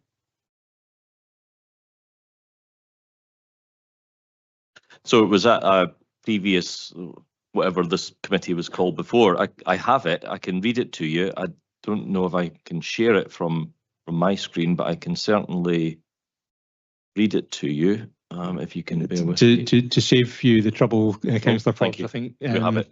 Okay. Mr. Williamson will share that information. So if Mr. Williamson would like to share that information, and then I think we'll just call a recess at this point in time. Thank you.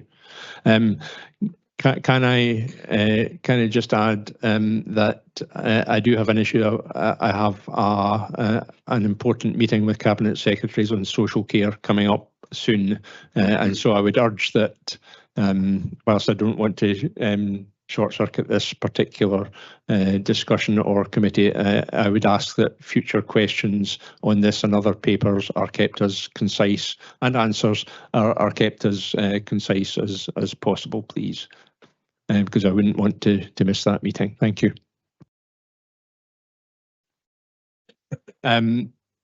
Okay, thank you. It's been quite a complicated discussion. The comment made about engagement with elected members is noted, and in the first instance, if I can ask Serge to make some comments in that regard, then I'll continue. Thank you, Convener.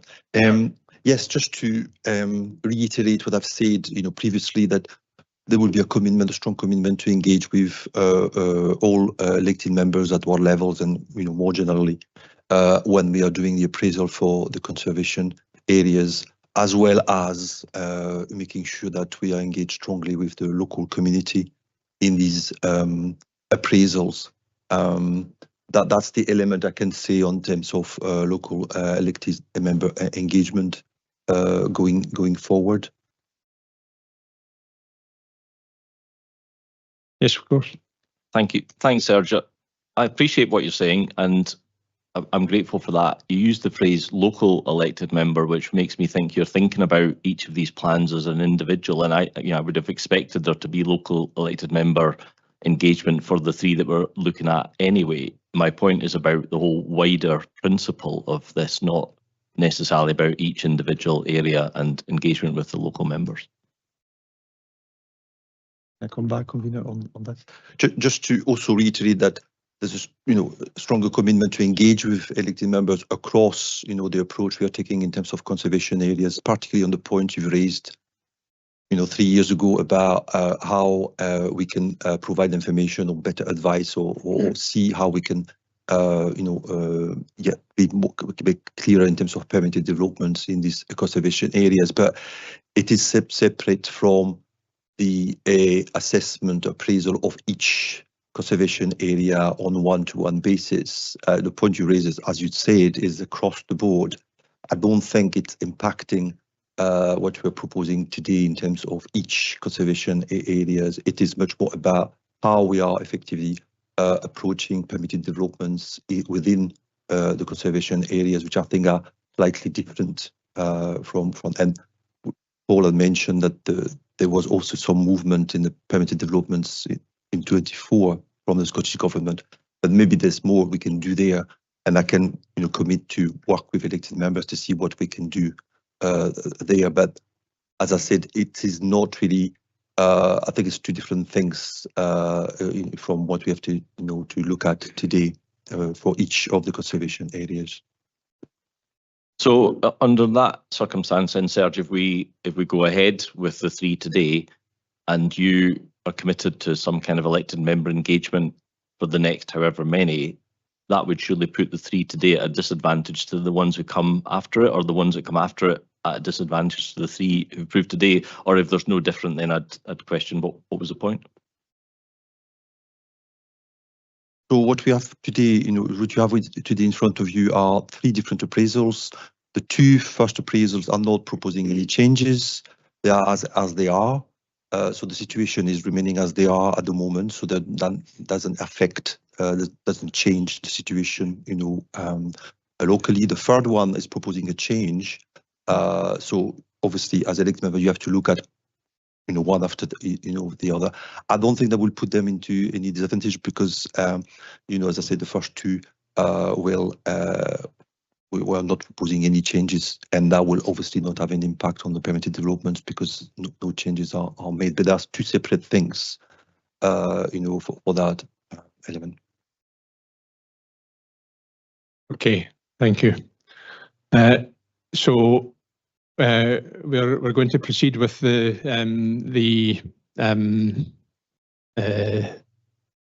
motion on Burnham, and I'm seeking at this point, Councillor Robertson, you have a further question.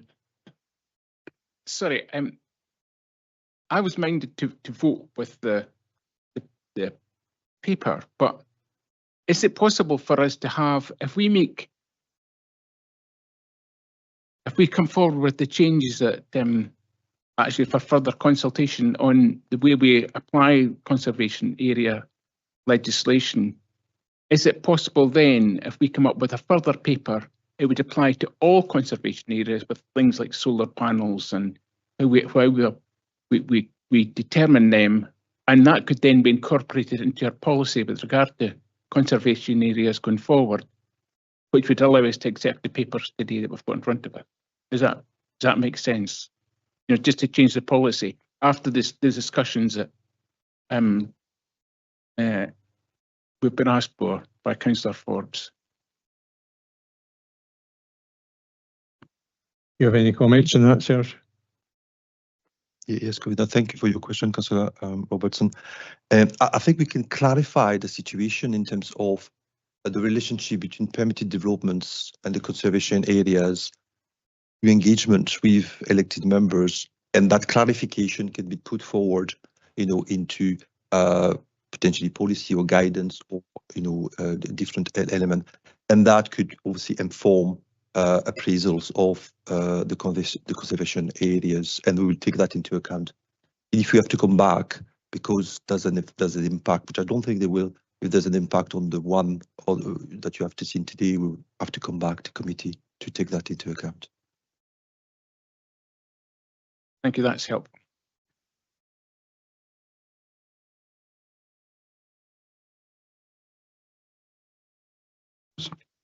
So, yeah, do we have any further comments, please? Councillor Lang.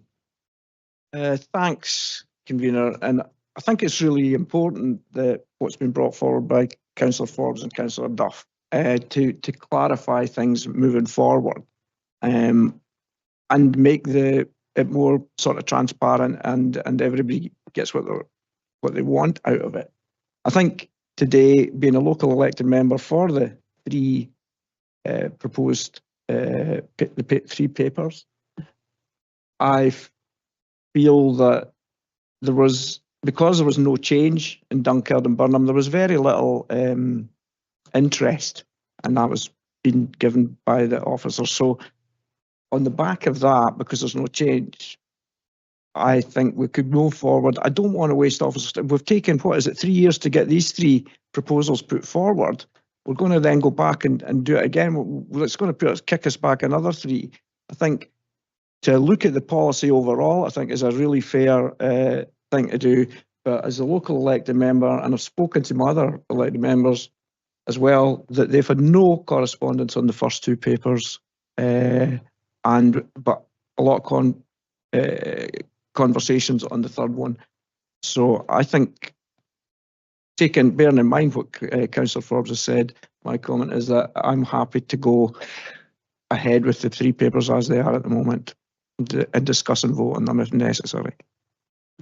Thank you. A point of clarification, Councillor Forbes. Given what Serge has said, if I may just ask a question of Serge and then get to my final point on this, is that if there is literally no change in the first 2 papers, now I have to confess I haven't printed them both out and sat and looked at them word for word, but if you're telling me there's literally no change in them in any way, then I think I'm fine with that. I'd question why, but that's a separate issue. If what you've said is also the case, that you would commit to elected member engagement after these 3 papers are through, and any changes that come out of that elected member engagement, which we are permitted to do under the rules imposed on us by the Scottish Government, could be applied retrospectively to these papers, which are before us today, then I'd be happy to withdraw the amendment, but I'd be seeking that assurance from you if you can. Just to revert to Paul about the changes in the documents, to make sure that I know there's no change in the boundaries, but to make sure. Thank you, Councillor Forbes. Yeah, just to clarify, no changes to the boundaries for either Burnham or Dunkeld.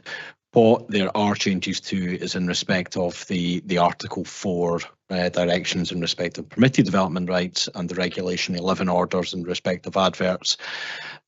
Ones that have been prepared before in terms of Article 4s have made specific references to classes of permitted development that were available at that time. Since that point, there has been the introduction of a whole suite of new classes of permitted development rights for the likes of solar panels, for air source heat pumps, etc., that weren't in the permitted development rights before. So what we're seeking to do is ensure that the Article 4 makes specific reference to those, so that they are covered.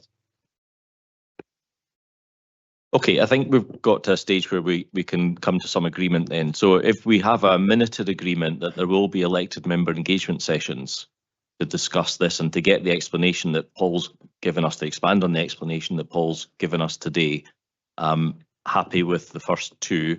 I do have concerns about the change of the boundary on the Spitalfield one, but we'll maybe deal with that when we get to that one.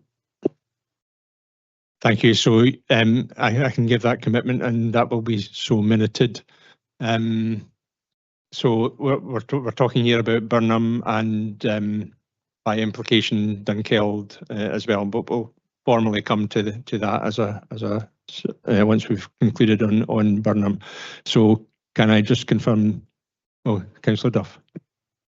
It was just to say that I'm content to concur with Councillor Forbes in terms of withdrawing under these conditions. Thank you. Okay, thank you. So just wanted to confirm that, so I can confirm that you are withdrawing your amendment at this point in time. Thank you on that basis. Thank you. Okay. Are there any further comments? No. Can we agree the paper? Thank you. I'm now going to hand over to Councillor Massey to continue this meeting and move on to the Dunkeld paper. Thank you. Thank you, convener. So we'll now move on to the Dunkeld Conservatory Area Appraisal and Management Plan. And again, can I ask Paul to introduce the report? Thank you, Councillor Massey. The second appraisal today relates to Dunkeld, which, as members shall appreciate, is one of the jewels in the crown of built heritage in Perth and Kinross, and more widely is of national historic importance in light of the Dunkeld having been the ecclesiastical centre of Scotland during the reign of Kenneth MacAlpin. It was originally designated back in 1970, and the most recent appraisal was undertaken in 2011. As members note, the conservation area for Dunkeld is 4 character areas, as noted in figure 23 on page 139 of the papers. And it's also noted that the settlement contains a particularly high concentration of listed buildings, including the Cathedral and Dunkeld Bridge, both of which are Category A listed. In addition to the comments received from Historic Environment Scotland and the Perth and Kinross Heritage Trust, 3 individual submissions from residents were also received, and their input summarised on pages 113 to 115, together with any amendments which have been undertaken as a consequence. As part of the review process, it was identified that the existing conservation area boundary remains fit for purpose, and no amendments are proposed in that regard. And as was the case with Burnham, approval is also sought for the draft Article 4 direction and Regulation 11 order. Thank you, convener. We're now happy to answer any queries. Thank you, Paul. Do members have any questions on the report?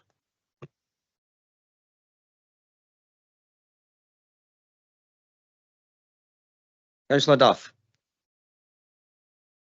Thanks, Vice Convener.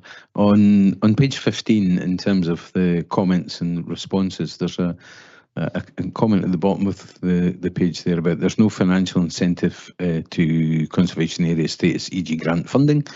Then it goes on to say listed building or conservation status is often a prerequisite for area-based grant funding.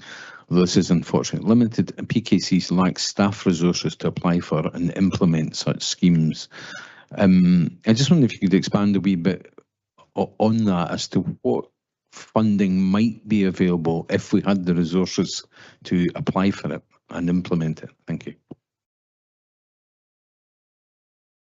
Yeah, there's both funding streams from Historic Environment Scotland and what was the Heritage Lottery Fund, but is now more widely applied. Often when you're looking at making applications for these funding schemes, it's based on an area rather than individual buildings. In the past, it was a set criteria that this might be in a conservation area. That's no longer always the case. But it would be something that was taken into account as part of an application process for funding.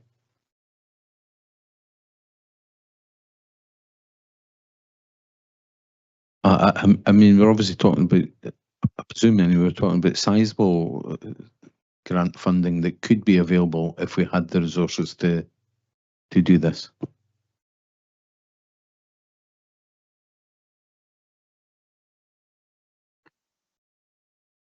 Thank you for your question, Councillor Duff.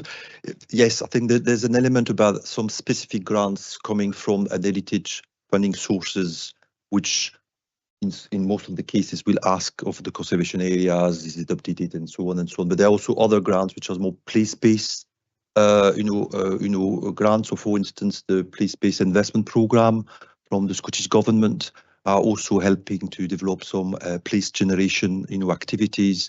So I think it could be a good idea as part of the discussion about what's possible in conservation areas that we look at funding streams and how we can effectively how these streams can be used. And effectively, we have had a good discussion with Historic Environment Scotland about that placemaking and effectively using the heritage as the asset, the positive asset.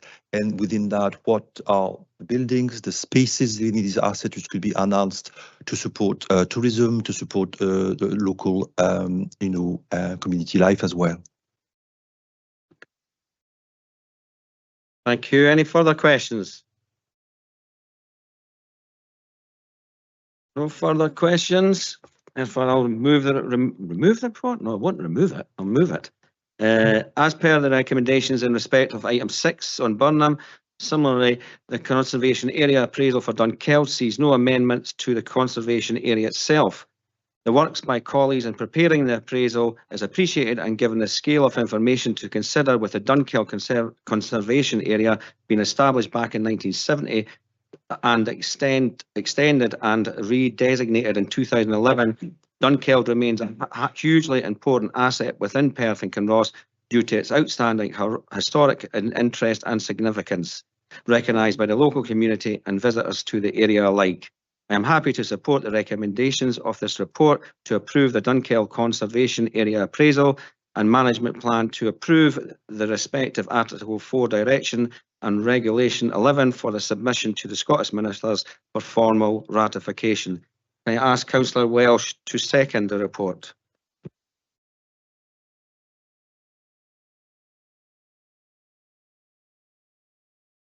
Thank you, Vice Convener. I am happy to second the report. Thank you. Do members have any comment on the report?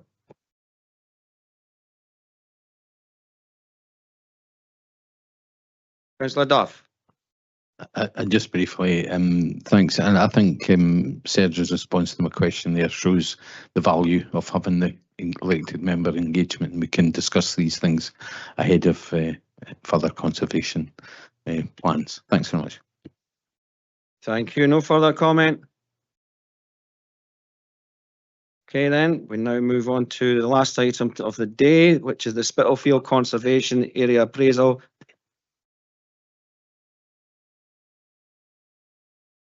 Just been informed, I've got to ask you if you would agree to the report. Agree. This doesn't happen in planning and placemaking. Right. Anyway, so we move on to the final item, which is the Spitalfield Conservation Area Appraisal and Management Plan. And again, Paul will introduce the report. Thank you. Thank you, Convener. The final appraisal being considered today relates to the Spitalfield Conservation Area, which is a mid-18th century weavers' estate settlement laid out around the village green. It was originally designated in 1972, and like Burnham, no review or reappraisal has taken place since.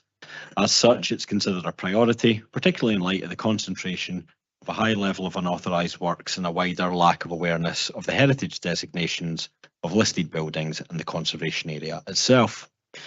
In addition to the coordinated exhibition for all these three appraisals, letters were also sent to all residents within the existing and proposed conservation area, with details of the online consultation and the drop-in event. It was also displayed on the public notice board, and copies of the appraisal were also made in the phone box library in Spitalfield in an attempt to maximise participation in the process. As a consequence, this saw written responses from 12 residents, and a further 12 comments were also received via the consultation hub. As with the previous reports, a summary of the comments raised and the responses are outlined on pages 181 to 186. Importantly, and unlike the two preceding reports considered today, the review has identified that the existing boundary for the conservation area is not fit for purpose, as I shall explain. Firstly, some of the original rear garden grounds for properties within the conservation area were not included, so the revisions tabled seek to resolve that aspect, as private and communal gardens assist in providing an attractive setting to the conservation area. This would ultimately achieve consistency in the approach across all conservation areas. Secondly, it was considered that two sets of terrace cottages out with the existing boundary also make a positive contribution to the character and appearance of the conservation area, as does the former smithy currently used as a commercial garage workshop. Therefore, they too are proposed to be incorporated into the conservation area boundary as well. The recommendation in this instance is to seek agreement to cancel the existing Spitalfield Conservation Area, to proceed to formal redesignation of the revised boundary as outlined on page 176 of the papers and as currently shown on screen. In addition, we would notify Scottish ministers accordingly, together with the cancelling of the existing Article 4 and Regulation 11 order and their redrafted replacements being approved in turn. Thank you, Convener. Thank you, Paul. Can I ask members, do you have any questions on this report?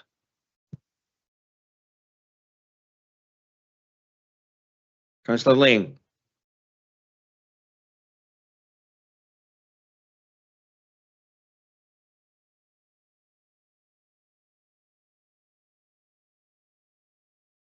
God, that was probably put by the vice convener to keep me quiet. The first thing, Paul, is in the summary, it says multiple comments in relation to the nature, timing, and extent of consultation, which you sort of said was okay. But in your officer response, it says, noted, lessons have been learned from this process and how best to engage in public consultation in future. So that seems to me to say that the consultation process for Spitalfield wasn't as good as it could have been.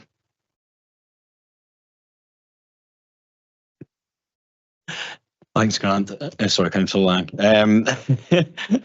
I think we have to acknowledge that obviously this is a process which we haven't undergone for some considerable time. Obviously, going back to 2015 for the last appraisals.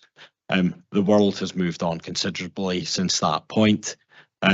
We undertake consultation regularly in respect of other policy considerations for the local development plan. A conservation area appraisal is a different beast altogether. We've obviously tried to reflect on the type of exhibitions, consultation hub usage, etc. that we've done. And it was always going to be an exercise in fine-tuning as to how best to undertake the exercise that we've been tasked with, together with consideration of the resource that we have to hand. So, as with everything, it would be remiss of us not to take on board and learn lessons from what's been undertaken, so as best to maximise participation in the progress. So, yeah, certainly lessons have been learned, but each individual settlement and each grouping of appraisals comes with it its own considerations as to best how to roll it out. But we're certainly mindful of the input that members have had today in respect of how they feel that we could have further participation more widely. Can I just follow up now? And thanks for the answer, Paul. Yes, I understand what you're saying, but the other two areas, the question would have to be, were you surprised that a small village with maybe 100 people in it interacted with officers to a far greater extent of two much larger conurbations?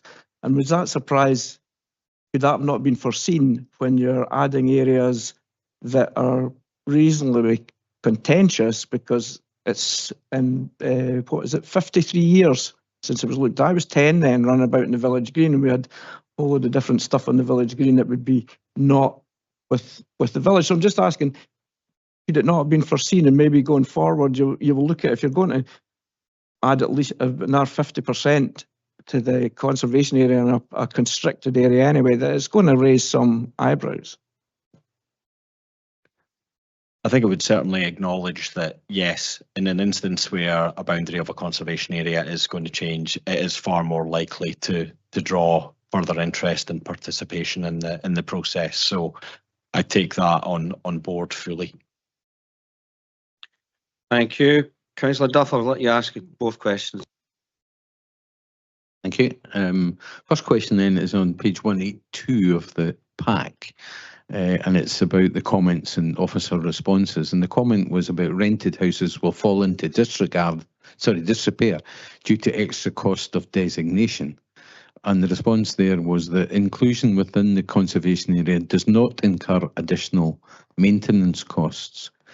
I'm certainly no expert in relation to conservation and housing repairs and all the rest of it, but it'd be my perception that things like replacing windows or repair to stonework or whatever would be more expensive if you were going to have to abide by the conservation area rules in terms of, lime mortar instead of cement and all this kind of thing. Would that not be the case? Would it not make maintenance of the houses that we would bring into the conservation area more costly than they currently are? Thank you for the question. I think what I would add is that the designation of the conservation area itself, as is stated in the response, does not in itself incur additional costs, but it's about utilising the appropriate trades and methods and materials in maintaining your property. That responsibility is upon us all as occupants, as owners, etc. of buildings, to ensure that you are using the appropriate materials that were either utilised originally or allow the property to perform in the necessary manner. So it's, I think that response is wholly accurate going forward. There is perhaps a misconception that certain methods and use of materials is going to cost more. It might not necessarily. As always, it's important about people contacting the right trades, etc., getting various quotes to ensure that the work that they're having undertaken is that's best for the property. Okay, thank you for that. My second question was about paragraph 5.4, which talks about the Spitalfield Conservation Area appraisal would come into effect once the committee recommends approving the document. And I just wonder, in relation to that statement, why then do we need Scottish Minister approval?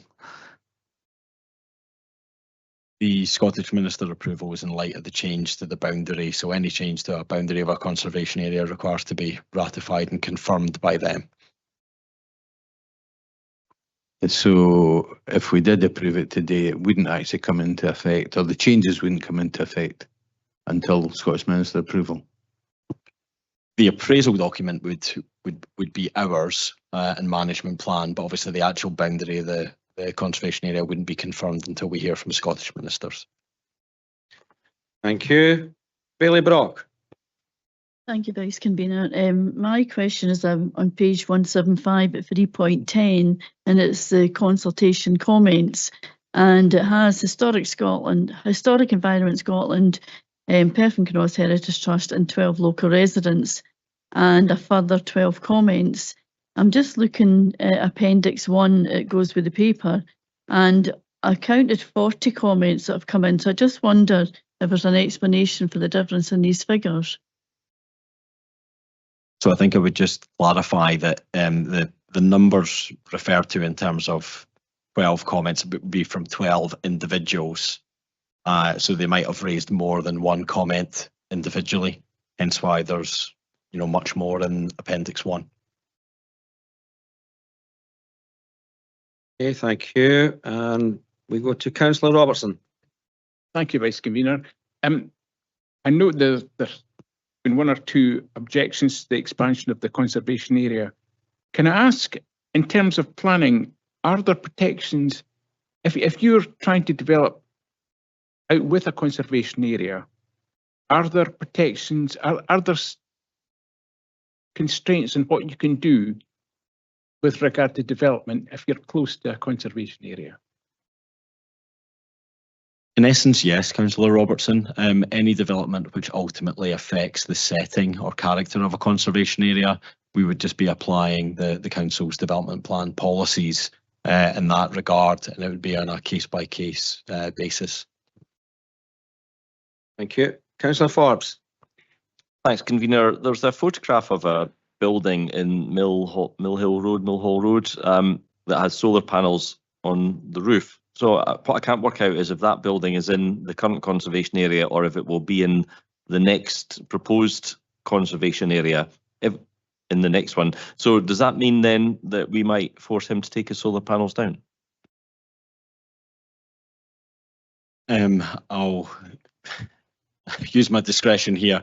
I would need to investigate the exact circumstances of that position as to whether or not consent or permission had been obtained, and I would have to revert back to you on that one. I mean, it's an example to ask a wider question, I guess, really, and sorry for the owner of that house to pick on that, but is that the case? If the line moves, do the rules then apply to the new bit, and do they apply retrospectively, or is something that's happened before accepted by us? Again, we're getting into a specific property. Obviously, depending upon how long those panels may have been in existence, whether or not they have permission, whether they don't, it may be immune from enforcement action. So there might be a point where we have to consider that. But more widely, in undertaking any enforcement action, we must consider whether it's in the public interest to do so, and whether that harm upon an existing, whether it be a listed building or conservation area, as such that it would deem it appropriate for us to take formal action. But as always, we would look to remedy breaches of planning expediently and discuss options with property owners. Thank you. Councillor Lane.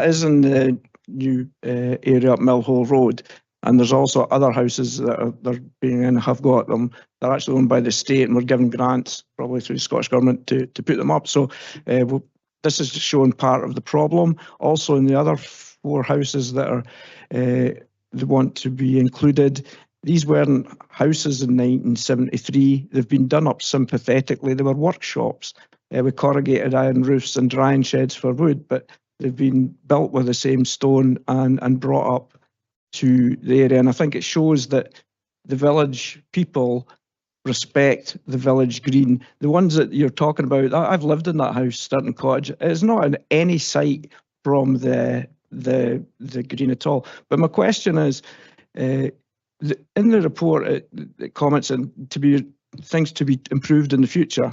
The play park installed by the council.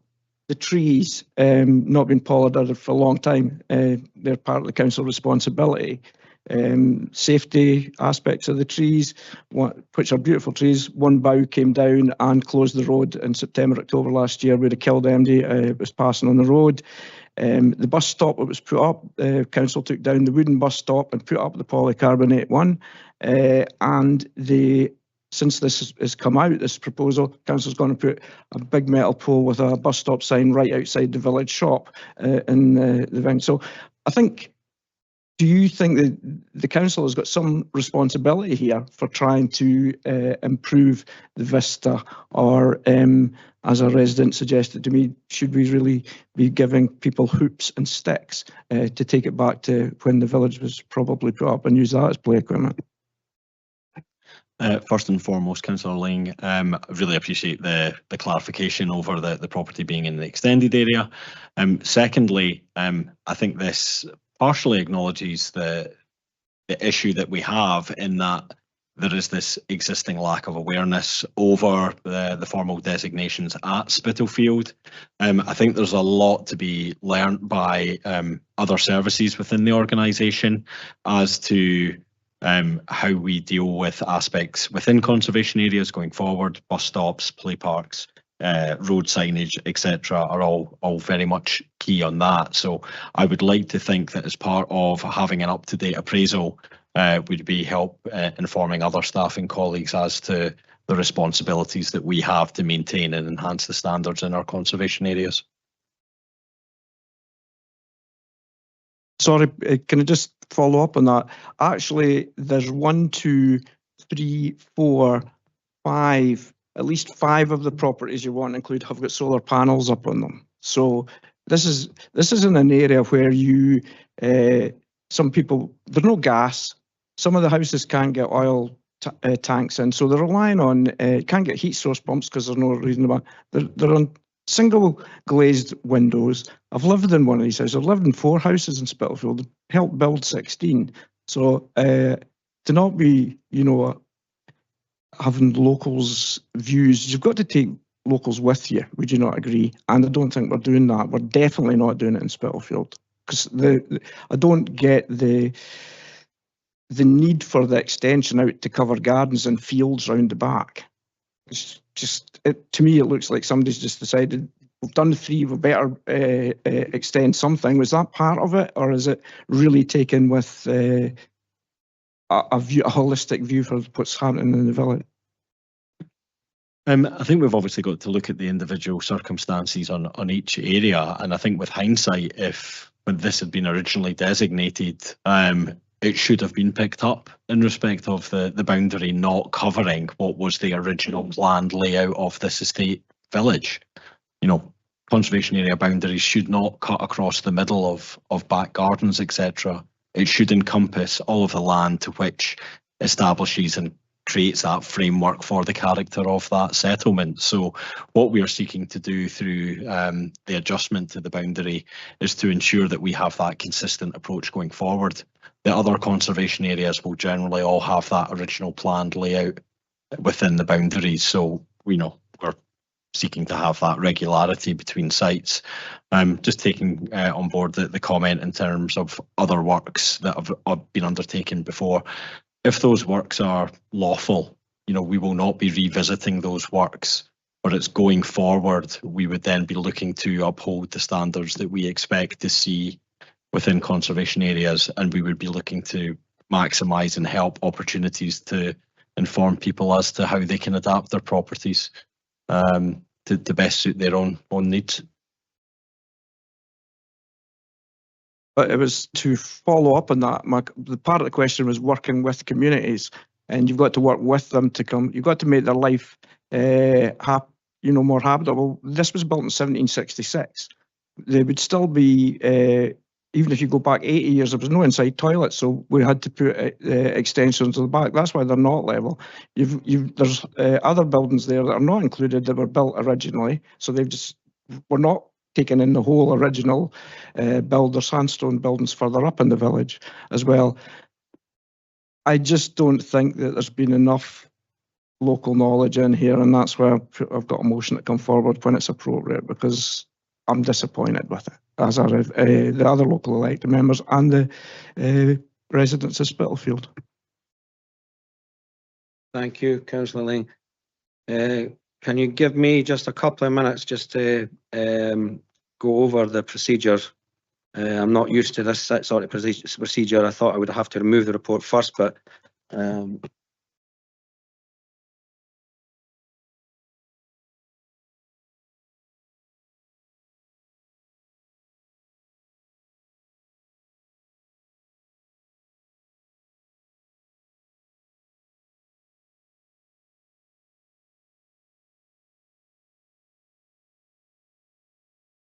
okay, thank you. Thank you for that, Adam. Councillor Ling, your motion. Motion will go up there. It's basically to say that we disregard what's in the paper for Spitalfield. We enter into further discussion with local elected members, local residents, to find the best resolution for people to live happily and well and healthy within their own village, which they've lived for many years, many of them, written books about it, etc. And it's also to say that we revisit through negotiation what is actually, do we keep the conservation area as it is, do we reduce it, or do we extend it as is proposed? But we do that in conjunction with local people and meeting them on site visits, walking around. So that's my proposal. I think it is going to come up, I think, soon. Are we getting the motion on the screen?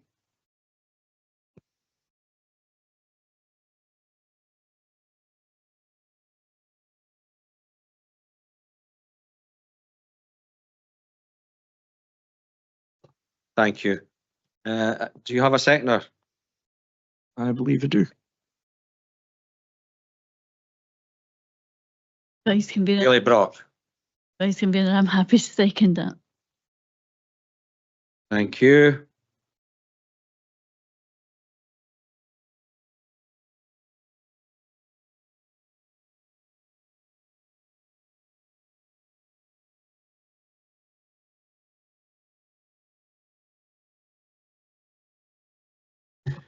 Can I have 5 minutes, please, recess?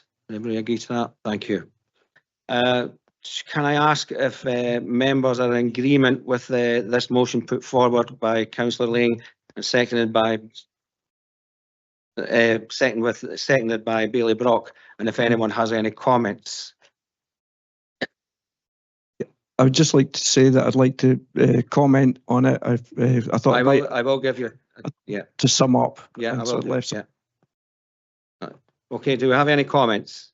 Councillor Ford. Very quickly, just to say this is kind of in line with everything else I've said through the course of the day, so I would be happy to support this. Thank you. And Councillor McCall. Yes, I'm supportive of this as well, but I would ask the mover of the motion to consider some sort of timeline on this so it doesn't drift off into the distant future and never come back for another few years. Okay, Councillor Lane, do you wish to sum up? I think that's a useful comment by Councillor McCall, but I trust officers will take this up and expedite a paper coming forward after consultation, but I don't want to put a limit on it for them. I was going to sum up, but I don't need to if there's not one, but I'd like my comment to be, I'd like to thank members across the chambers for making what I was bringing forward better and will hopefully improve the process going forward. I think it's been unfair on officers or hard for officers to do something that's not been done for a long time, and I think they've given a good base for what to do, and learning they'll move forward and it'll be an even better process. So thank them for all the work they've done. I'd like to thank my fellow elected members, Claire McLaren and Ian James, for their support in bringing this, and I'd also thank Councillor Stewart for allowing me to substitute in this committee. So thanks everybody. Thank you for those comments, Councillor Ling. I'm sure the officers will appreciate them. As there is no amendment, then the motion as is will pass. Thank you. Agreed. Okay, that's us then. That's us for the day. Thank you very much.